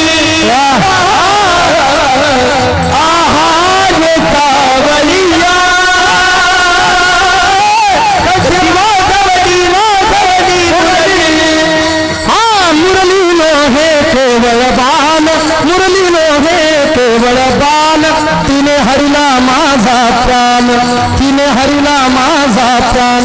संसार केला दाना दिल, संसार केला दाना दिल, हृदयी संचाराली आहार सावरिया कशी वाजवली मुरली, आहार सावरिया कशी वाजवली मुरली, आहार सावरिया वाजवली मुरली, आहार सावरिया मुरली. तुझ्या मुरलीची सुरतान मी विसरले देहभान, मी विसरले देहभान, घर सोडून भरिले रान, घर सोडून भरिले रान, मी वृंदावनी गेले आहार सावरिया वाजवली मुरली, आहार सावरिया वाजवली मुरली. अरे देवा, तुझ्या मुरलीचा नाद ऐकल्याच्या नंतर नव्हे तुझी मुरली कानावर पडल्याच्या नंतर देह भान विसरून जाते. किती मधुर असणारी ती मुरली होती महाराज. ऐका. मुरलीवर माझा जीव जडे, हरीच्या मुरलीवर जीव जडे, कसली जीवाला भूल पडे, कसली जीवाला भूल पडे, कसली जीवाला भूल पडे. मुरली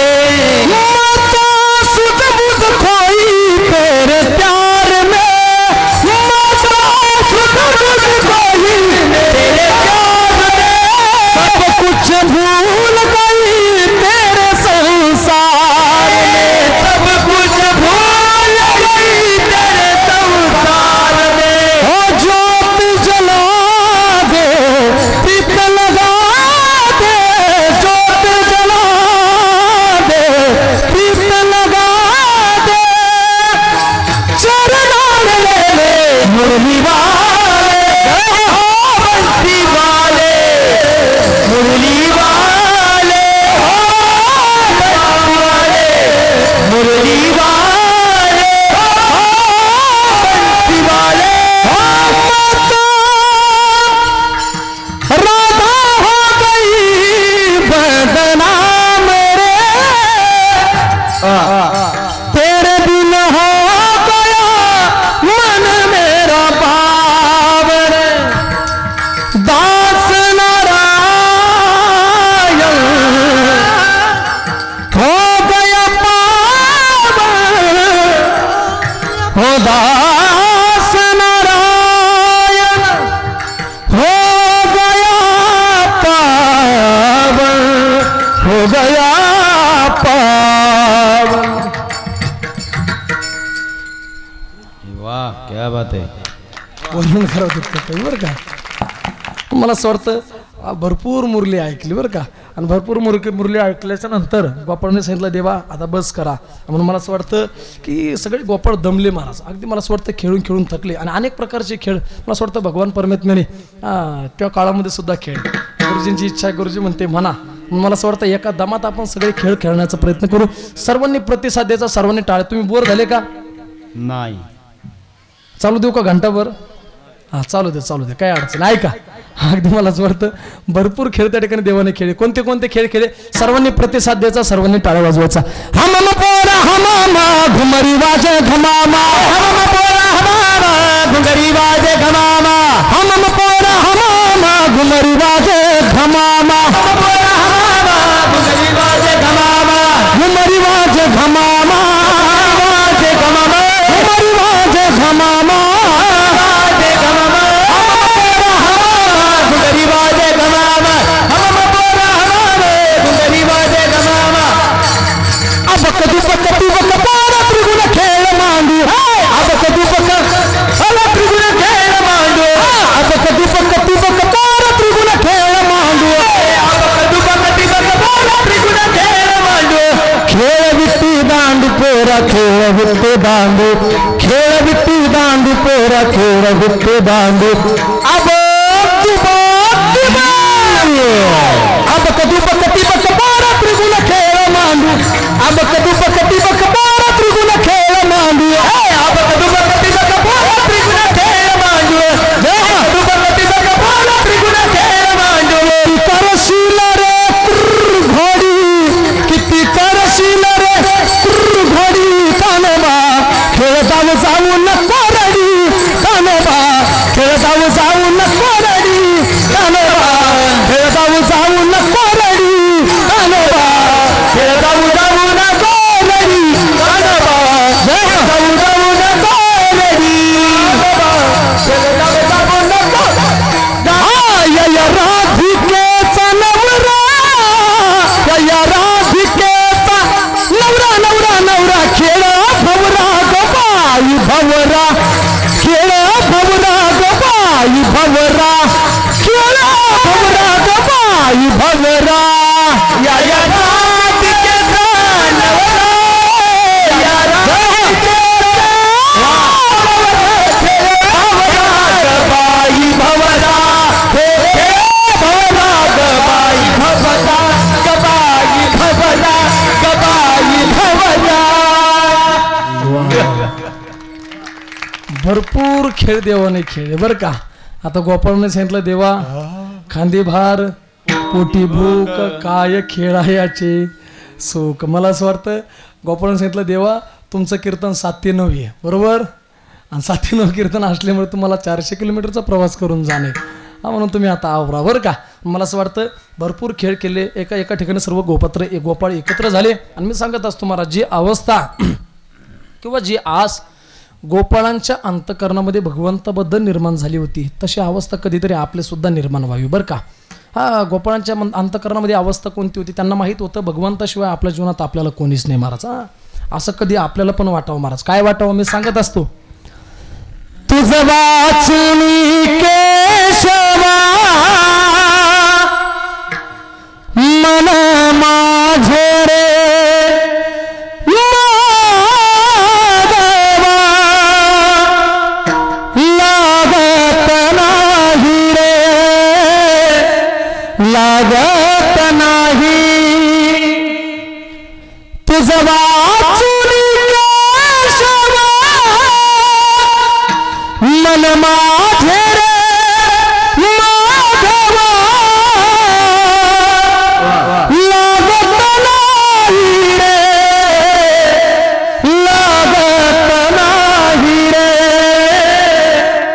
लागत नाही असं कधीतरी वाटतं. अशी अवस्था गोपाळांच्या अंतःकरणामध्ये निर्माण झाली होती. म्हणून मला असं वाटतं सर्व गोपाळांना एकत्रित केलं, सर्वांच्या शिदुऱ्या एकत्रित केल्या आणि भगवंताने सांगितलं माझे आहे तैसे पाहे नाही तरी घरा जाय चोरून या माये नवनीत आणावे. गोपाळांनी सांगितलं देवा आमच्या आयुष्यात आम्हाला तुझ्याशिवाय कोणीच नाही. तू का म्हणे हरी माझे कोणी नाही घरी, आम्हाला तुझ्यापासून वेगळं करू नको करू दुरी मज पाया वेगळे. सर्व गोपाळांच्या शिदुऱ्या एकत्रित केल्या आणि जो काला वाळवंटामध्ये संपन्न झाला मला असं वाटतं तोच काला आज आपल्या या आंतरवाली नगरीमध्ये सर्वांच्या उपस्थितीमध्ये सर्वांच्या सहवासामध्ये अगदी मला असं वाटतं संपन्न होतोय. आपलं सुद्धा सर्वांचं भाग्य. पुनश्च एकदा मला असं वाटतं सर्व गावकरी मंडळींना द्यावी तेवढे धन्यवाद कमी, सर्वांचं करावं तितकं कौतुक कमी. अगदी मला असं वाटतं की अभंगाबद्दल वर्णन करावं तेवढं कमी. अगोदरच अभंगाचा सरळ भाव मी तुमच्यासमोर प्रतिपादित केला. गुढी मला असं वाटतं गोकुळीच्या सुखा अंतपार नाही लेखा बाळ कृष्णानंदा घरी आनंदल्या नरनारी. गुढिया तोरणे करते कथा गाती गाणे तुका म्हणे छंदे मन मोहिले गोविंदे बाळ कृष्णानंदा घरी आनंदल्या नरनारी. अगदी मला असं वाटतं अभंगाबद्दल वर्णन करावं तेवढं कमी. प्रत्येक कीर्तनकार आपापल्या पद्धतीने मला असं वाटतं अभंगावर बोलण्याचा प्रयत्न करतात. जे सुचलं ती माऊली ज्ञानोबा यांची कृपा. एखादा शब्द बोलण्याच्या ओघात चुकीचा सुद्धा जाऊ शकतो, तो माझ्या बुद्धीचा दोष. पुन्हा एकदा सर्व गावकरी मंडळींना द्यावे तेवढे धन्यवाद कमी. अगदी मला असं वाटतं आमची ही संस्थेतली छोटी छोटी महाराज मंडळी आज उपस्थित राहिली यांचं सुद्धा करावं तेवढं कौतुक कमी. बरं का जास्त वेळ घेत नाही, 5 मिनिटं घेतो गुरुजा, जास्त वेळ घेत नाही. पण मी सांगत असतो महाराज आवड असावी माणसाला, पण अशा गोष्टीची असावी बरं का, चांगल्या गोष्टीची आवड असावी. माणसाला ज्याची आवड असावी त्याची आवड लागत नाही कधीच. नको असणाऱ्या गोष्टीची आवड लागते. लोकांना आवड आहे लोकांच्या सुरी की मोडाच्या, ही आवड आहे महाराज, पण चांगल्या गोष्टीची आवड नाही. पण मी सांगत असतो आवड जर चुकली तर माणसाची फजिती झाल्याशिवाय राहत नाही बरं का गुरुजी. मानाचं बोलत नाही. तुमच्या लक्षात येण्याकरता 2 मिनिटाचा छोटासा दृष्टांत सांगतो. एकदा सर्वांनी मोठ्या प्रेमाने भजन करा. विठाला माणसाला आवड असावी पण चांगल्या गोष्टीची असावी. मी सांगत असतो आवड चुकल्यावर माणसाची फजिती झाल्याशिवाय राहत नाही बरं का. माणसाची फजिती झाल्यावर मनाचं बोलत नाही. एका बाईला संगीताची आवड होती. संगीताची म्हणजे इथं बसलेली नाही बरं का. संगीताची म्हणजे गायनाची भजनाची आवड होती. एवढी आवड होती ती तिच्या मालकाला विनंती करत होती, मालक माझी आवड तुम्ही पूर्णत्वाला न्यावी, मला गायनाची आवड आहे. नवरा सुद्धा हुशार होता. तो आमच्या आसाराम गुरुजींसारखा मोठा मृदंगाचार्य होता. त्याने सांगितलं काळजी करू नको. तो आळंदीसारख्या ठिकाणी गेला. त्याने मोठ्या मोठ्या गायकांच्या कॅसेट आणल्या. खंडाळकर गुरुजी, कल्याण गुरुजी, वाईकर गुरुजी अशा मोठ्या मोठ्या गायकांच्या कॅसेट आणल्या. बायकोला ऐकायला दिल्या. पण ती एवढी संगीतप्रेमी होती. आवड चुकल्यावर काय फजित होती सांगतो बरं का. ती एवढीच संगीतप्रेमी होती. महिला मंडळ ऐका, ती एवढी संगीतप्रेमी होती. तिनं त्या कॅसेट 8 दिवसाच्या आत ऐकल्या. गुरुजींनी कोपऱ्यात टाकून दिल्या. परत मालकाला विनंती करायला लागली, मालक माझी आवड पूर्णत्वाला जात नाही, माझी आवड तुम्ही पूर्ण करावी. मालकाने सांगितलं काळजी करू नको. तो पुण्याला गेल्यावर आणखी मोठ्या गायकांच्या कॅसेट आणल्या. भीमसेन जोशी, राशीद खान, तिमिले आता अशा मोठ्या मोठ्या गायकांच्या कॅसेट आणल्या. बायकोला ऐकायला दिल्या. पण तरी सुद्धा आवड पूर्णत्वाला जात नाही महाराज तिची. त्याने महाराष्ट्रातलं संगीत ऐकायला दिलं, भारतातलं संगीत ऐकायला दिलं, भारताच्या बाहेरचं संगीत ऐकायला दिलं, तरी सुद्धा बायकोची आवड पूर्णत्वाला जात नाही. वैतागले महाराज ते तुमच्या आमच्यासारखं. कदरलं महाराज ते. बसले एका झाडाखाली टेन्शन घेत. आता माणसाला टेन्शन आल्याच्या नंतर माणसं अटेन्शन होण्याकरता कुठं जाते ते इथं न सांगितलेलं बरं आहे की नाही. त्याला टेन्शन आलं महाराज आणि चिंता करू लागलं, काळजी करू लागलं. बसले एका झाडाखाली. तेवढ्यात जवळ समोरून एक त्याचा मित्र आला. विचारला अरे नेमकं झालं काय. त्याने घडलेला प्रसंग सांगितला. अरे मित्रा माझ्या बायकोला संगीताची आवड आहे पण मी तिची आवड पूर्णत्वाला नेऊ शकत नाही. त्याने सांगितलं काळजी करू नको, तुझ्या बायकोची आवड ही मी पूर्णत्वाला नेल्याशिवाय राहणार नाही. काळजी करू नको, चल माझ्यासोबत. आपल्याला बाजार कोणता आहे. खराटाचा बरोबर. खराड्याचा बाजार आहे. सांगितलं चल माझ्यासोबत. ते बाजाराला गेले महाराज खराड्यामध्ये. आणि बाजारात गेल्याच्या नंतर सांगितलं मित्रा अगोदर कुंभार गल्लीमध्ये जायचं. कुंभार गल्लीमध्ये गेले. एक गाडगं घेतलं महाराज. एक गाडगं घेतलं. आणखी थोडं पुढे गेले. कापड दुकान लागलं. 5 मीटर कापड घेतलं. आणखी थोडं पुढे गेले. गुरुजी किराणा दुकान लागलं. 5 रुपयाची सुतळी घेतली. ही सामुग्री घेतली आणि सांगितलं चल माझ्यासोबत. आमच्या आसाराम महाराजांसारख्या एका भल्या मोठ्या शेतकऱ्याच्या शेतामध्ये गेले. आणि मला असं वाटतं मोसंबीचा बगीचा होता. रात्रीची वेळ होती गुरुजी. त्या मोसंबीच्या बगीचाला त्या बगीच्यामध्ये एका झाडाला मोठं त्या ठिकाणी आग्यामोहळ बसलेलं होतं. ह्या 2 जणांनी ती आग्यामोहळ रात्रीच्या वेळेला हुल्लं आणि त्या माशा त्या गाडग्यात भरल्या. वरून त्याचं तोंड बांधून घेतलं महाराज. सांगितलं मित्रा ऐक, तुझ्या बायकोला संगीताची आवड आहे. तुझ्या बायकोची आवड ही पूर्णत्वाला गेल्याशिवाय राहणार नाही. कारण का हे संगीतच असं आहे. या संगीताला चार्जिंगची गरज नाही, याला लाईटची गरज नाही, याला इन्व्हर्टरची गरज नाही. ज्या ज्या वेळेला तुझ्या बायकोची ऐकायची इच्छा होईल त्या त्या वेळेला फक्त एकच करायचं, 2 बोटांनी वाजवायचं. आतून फक्त एकच आवाज याचा बुंग. आता त्या आगे मावळाच्या माशा होत्या. त्या काळामध्ये हरिपाठ थोडेच घेत होते महाराज. याचा आनंद गगनात मावेन असा झाला. आनंदाने घरी गेला. बायकोच्या हातात संगीत दिलं. बायकोला सुद्धा तिच्या सुद्धा आनंदाला पारावर राहिलं. ती सुद्धा विचार करू लागली आपल्या मालकानं जगाचं आगळं वेगळं संगीत आणलं. तिच्या आनंदाला सुद्धा अंत पार राहिला नाही महाराज. तिनं नवऱ्याची आरतीच केली. आणि मी सांगत असतो महाराज, माणूस तालुक्यावर वजन टाकतो, जिल्ह्यावर वजन टाकतो, तो खासदार असू द्या, आमदार असू द्या, किंवा सदस्य असू द्या, तो जिल्ह्यावर वजन टाकतो. पण मी सांगत असतो बायकोच्या समोर काहीच चालत नाही महाराज. तिथं काहीच नाही. एकदा का घराच्या आत पाऊल टाकला तर ठाईचं समाप्ती. तिथं बोलायचं काम नाही महाराज. नम्र झाला भूता तेने कोंडिले. हे सर्वांना माहिती आहे. मी सांगत असतो पहिले लोक मिशा ठेवायचे महाराज, बरोबर. पहिले लोक मिशा ठेवायचे, बायको भेट होती म्हणून मिशा ठेवायचे. आता बायकोच भेट नाही, मिशा ठेवून करायचं काय महाराज? आता का मिशा का चहामध्ये बुडून खायच्या का, आहे की नाही? आता बायको भेट नाही महाराज, म्हणून मिशा ठेवायचं सुद्धा सोडून दिलं लोकांनी, बरं का गुरुजी. अवघड प्रसंग. ऐका बसलेली मंडळी. तो बायकोकडे गेला, बायकोच्या हातात संगीत दिलं, त्याच्या आनंदाला अंत पार राहिला नाही. तिने नवरीची आरती केली महाराज. बसले, मस्त जेवण खावण झालं, अगदी सुंदर असणारा स्वयंपाक केला, भरपूर वेळ गप्पा झाल्या आणि त्याचा दिनक्रम सुरू झाला गुरुजी. ते दिवसभराच्या वेळेमध्ये तिचं काम आटपलं की रिकाम्या वेळेमध्ये संगीत ऐकण्याची आनंद घ्यायची. महिला मंडळ लक्षपूर्वक ऐका, रिकाम्या वेळेत ती संगीत ऐकण्याचा आनंद घ्यायची. असं करता करता गुरुजी पहिला दिवस गेला, दुसरा दिवस गेला, तिसरा दिवस गेला. महिला मंडळ संगीत हे 3 दिवसापासून उपाशी होतं. संगीत विचार करीत होतो, तू फक्त मला बाहेर येऊ दे, तुझा दसरा दिवाळी सोबतच साजरा करतो. कल्पना करा महाराज, 3 दिवसापासून संगीत उपाशी होतं. पण महिला मंडळांचा एक स्वभाव आहे. कोणता स्वभाव आहे? त्यांच्या पोटात कोणतीच गोष्ट राहत त्यांनीच मान्य केलं महाराज, मनानं बोलणार नाही. कल्पना करा, जर तुम्हाला एखाद्या गोष्टीची जाहिरात करायची असेल, पत्रिका छापायची गरज नाही, पॉम्पलेट छापायची गरज नाही. मी सांगत असतो आपल्या बायकोच्या कानात सांगायची, तुला म्हणून सांगते, सकाळपर्यंत अख्ख्या गावात होतं महाराज. ते जाहिरात करायची गरज नाही. ऐका, त्या माता माऊलीचा सुद्धा स्वभाव तसाच होता. तिने विचार केला, आपल्या मालकाने जगाचं आगळं वेगळं संगीत आणलं, मग या संगीताचा आनंद आपल्या पुरता मर्यादित नव्हे, या संगीताचा आनंद संपूर्ण गावाला घेता आला पाहिजे. मग तिने काय केलं महाराज? तिने तिच्या 5 मैत्रिणींना आमंत्रण दिलं. 5 मैत्रिणी कोण? मी सांगत असतो, पहिली सरपंचाची बायको, दुसरी उपसरपंचाची बायको, तिसरी चेअरमनची बायको, चौथी तंटमुक्तीची बायको आणि 5वी महाराजाची. आमची घाल मागट व्हायची, आहे की नाही? 5वी महाराजाची बायको. अशा 5 जणी एकत्रित केल्या, घरी बोलवल्या, अशा गोल रिंगण करून बसल्या गुरुजी. मध्ये संगीत ठेवलं आणि मस्त हळदी कुंकवाचा कार्यक्रम झाला. त्या संगीताला बराच वेळ त्यांनी ते संगीत ऐकण्याचा आनंद घेतला. तिच्या नवऱ्याचं कौतुक करू लागल्या, वर्णन करू लागल्या. जगाचं आगळं वेगळं संगीत तुझ्या मालकानं आणलं, तुझं एवढं कौतुक करायला लागले महाराज, अगदी शब्द अपुरे पडायला लागले, एवढं तिच्या नवऱ्याचं कौतुक करायला लागले. मी सांगत असतो, ऐका बसलेली मंडळी, भरपूर कौतुक झालं, मान सन्मान झाला, चहा पाणी झाला आणि उठल्या आणि प्रत्येच्या प्रवासाला निघले आपापल्या घरी. आपापल्या घरी चालल्या. पण जात असताना त्याच्यातली एक मैत्रीण बोलू लागली, का ग तू आम्हाला तुझ्या घरी बोलवलं, जगाचं आगळं वेगळं असणारं संगीत ऐकण्याकरता दिलं, पण आम्हाला असं वाटतं की तू आमचा कुठंतरी अपमान केला. मग तिने सांगितलं, मी तुमचा कोणता अपमान केला? माझ्या मालकानं आणलेलं संगीत मी तुम्हाला ऐकायला दिलं, तुमचा मान सन्मान केला, हळदी कुंकवाचा कार्यक्रम झाला, नवे चहा पाण्याचा सुद्धा कार्यक्रम झाला, आणखी काय करायला पाहिजे? त्यांनी सांगितलं, नाही तू आमचा मान सन्मान केला, पण तरी सुद्धा आम्हाला असं वाटतं तू आमचा कुठंतरी अपमान केला. मग हिने सांगितलं, नेमकं मी करायला तरी काय पाहिजे? त्यांनी सांगितलं, आमची फक्त एकच इच्छा आहे, तू आम्हाला एकदा हे संगीत उघडून. तिने सांगितलं, नाही, माझ्या नवऱ्यानं ताकीद केलेली, आभाळ जरी खाली पडलं तरी संगीत उघडून पाहायचं. नाराज झाले महाराज, दुःखी झाले, निघले आपापल्या घरी. ही विचार करायला लागली, श्रीमंत घरातले, मालदार घरातले, अगदी मोठ्या घरातले, गावात आपला अपमान होईल, चर्चा होईल, काय करो. गुरुजी त्या दरवाजापर्यंत गेल्या. हिचा शेवटी नाविलाच झाला आणि दरवाजापर्यंत गेल्यावर हिनं पाठीमागे बोलवले,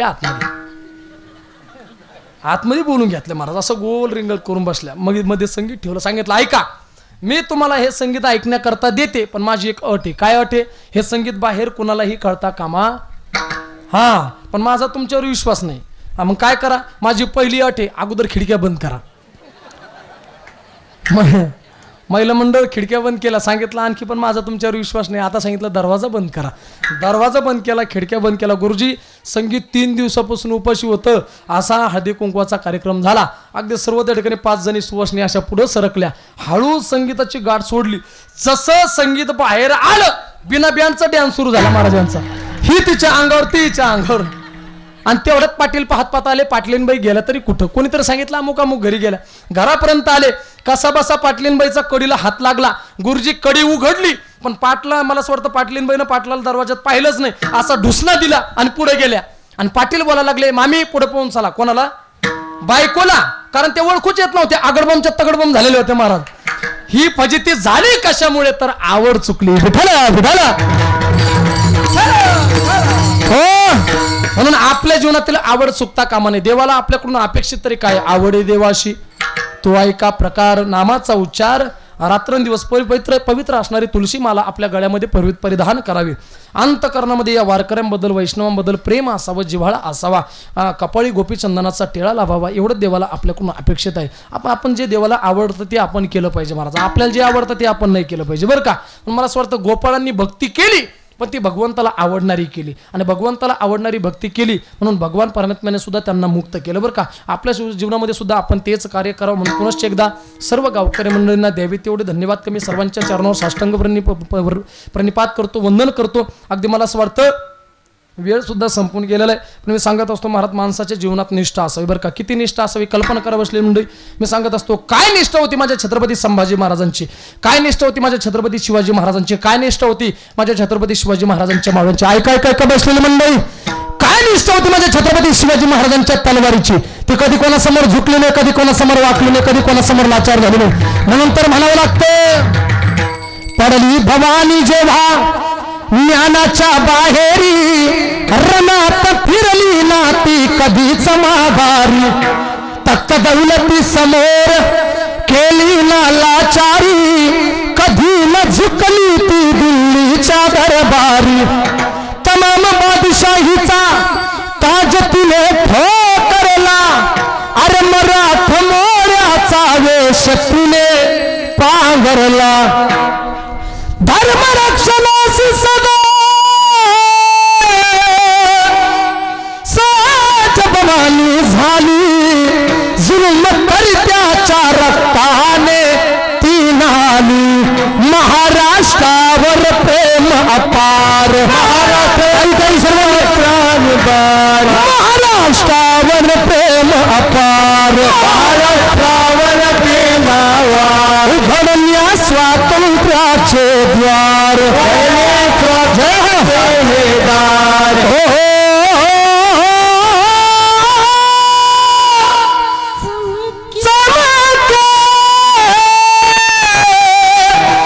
शिवबाची तलवार. तेव्हा अफजल खाना क्रोध भारी मग चढला अरे कसम खावोनी घरा बाहेरी तो पडला. पहाड़ का चूहा है शिवाजी फिर भी बच्चा मगर मैं बादशाह का बंदा हूँ सच्चा. बलिष्ठ शत्रूला शिवबांनी रात्रीच ओळखले प्रतापगडाच्या पायथ्याशी भेटीला ते आले. छत्रपती शिवाजी महाराजांना बोलून अफजल खान काय बोलू लागला. ऐका बसलेली मंडळी, आव मिला हमसे मननी खान भिडे शिवबाला अरे करुणी धोका करी अफजली वाराला. झाला शिवराया हुशार, झाला शिवराया हुशार, झाला शिवराया हुशार, शिवराया हुशार. याला क्षणात अफजल खान, याला क्षणात अफजल खान. हो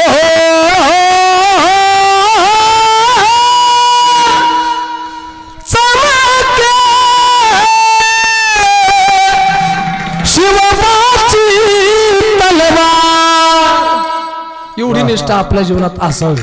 तेवढी छत्रपती शिवाजी महाराजांच्या तलवारीची होती बरं का. वर्णन करावं तितकं कमी. आता मला भूक लागली कारण मी सकाळपासून नाश्ता नाही केलेला बरं का. मला असं वाटतं की आमच्या गुरुजीमुळं सर्वांच्या दर्शनाचा योग आला म्हणून सर्वांच्या चरणावर साष्टांग प्रणिपात करतो. किती वाजले आता? 12 सव्वा 12 झाली असेल बरोबर. हां सव्वा 12.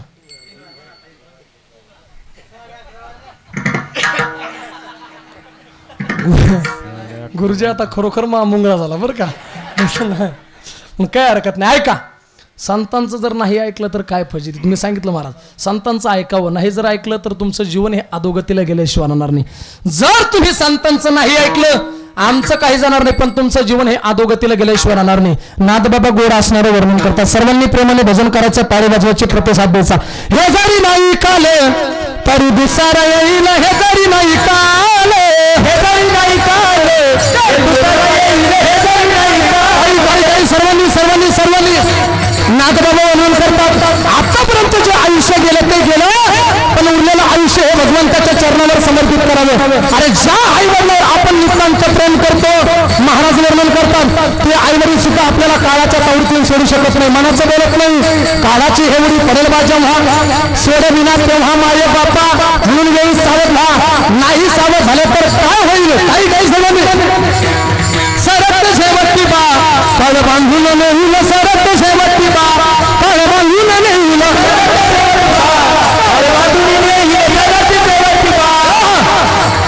एक जनार्दनी आमच्या काय बाजाईल,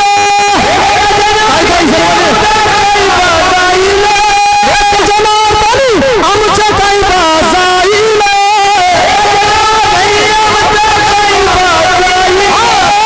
पिंजरा पिंजरा पिंजरा महात्मारी बोल बोली तो देखा, पिंजरा महात्मारी बोल बोली तो देखा, पिंजरा महात्मारी बोल बोली तो देखा, पिंजरा महात्मारी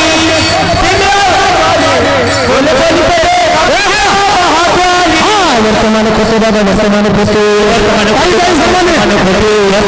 दादा, वर्तमान खोटे, वर्तमान खोटे दादा, वर्तमान खोटे, या ठिकाणी बोलो आणि वर्तमान खोटे, वर्तमान बोलो आणि वर्तमान खोटे, वर्तमान खोटे दादा, वर्तमान खोटे,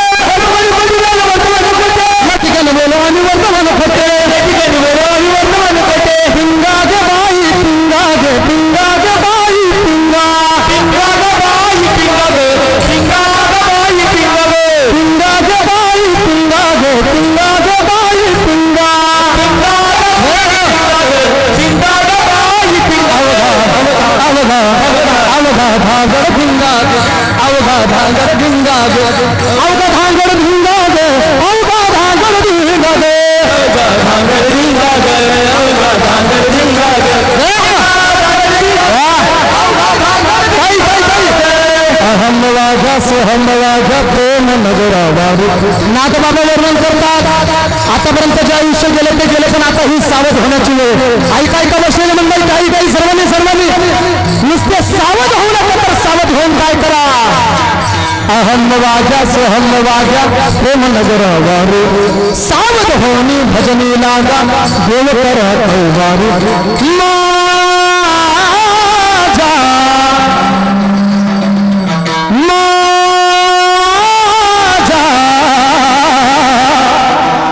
मल्हारीची माझ्या मल्हारीची वारी, मल्हारीची माझ्या मल्हारीची वारी,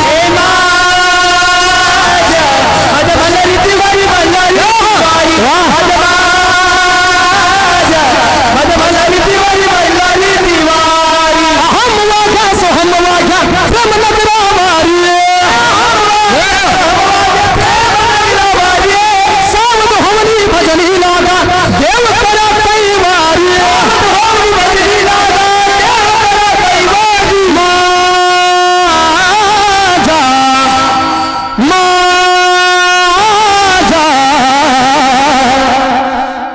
सर्वांनी एक साथ सर्वांची टाळी वाजली पाहिजे. मल्हारीची माझ्या मल्हारीची वारी, माझा मल्हारीची माझ्या मल्हारीची वारी, माझ्या मल्हारीची वारी, मल्हारीची वारी, मल्हारीची वारी, मल्हारीची वारी, माझ्या मल्हारीची, मल्हारीची वारी, मल्हारीची वारी, मल्हारीची वारी.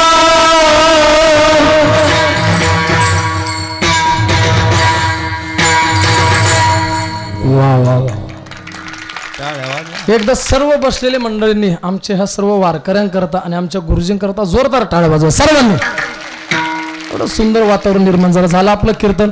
अगदी बसलेल्या मंडळींना जास्त त्रास देणार नाही. एकदा शेवटचं ज्या भगवान प्रभू रामचंद्रांच्या रामनवमीच्या पर्वकाळावर आणि हनुमान जन्म जयंतीच्या पर्वकाळावर सुंदर चालत असलेला आपला अखंड हरिनाम सप्ताह, त्या भगवान प्रभू रामचंद्रांचं नाव हे प्रत्येकाच्या मुखाला आलं पाहिजे बरं का. एकदा सर्वांनी एका मिनिटापुरतं हात घ्या सर्वांनी.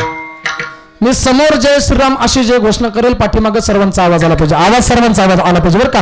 आमचे टाळकरी महाराज मंडळी बोलणार नाही, खाली बसलेले मंडळी सर्वांनी आवाज अंतःकरणापासून आला पाहिजे सर्वांचा. सर्वांनी जय श्रीराम. तुम्ही जेवण नाही केले का? जेवण मी नाही केलेलं आणखी. आवाज सर्वांनी पुरुष मंडळ माता भगिनी ऐका आवाज आला पाहिजे. अरे हे रक्त हिंदुत्वाचं रक्त कधीतरी धर्मासाठी खवळलं पाहिजे. सर्वांनी आवाज अंतकरणापासून आला पाहिजे. अंतरवाली कर सर्वांनी. जय श्रीराम प्रौढ प्रताप पुरंदर क्षत्रिय कुलावतंस सिंहासनाधीश्वर राजाधिराज योगीराज श्रीमंत श्री छत्रपती शिवाजी महाराज की, धर्मवीर संभाजी महाराज की. हर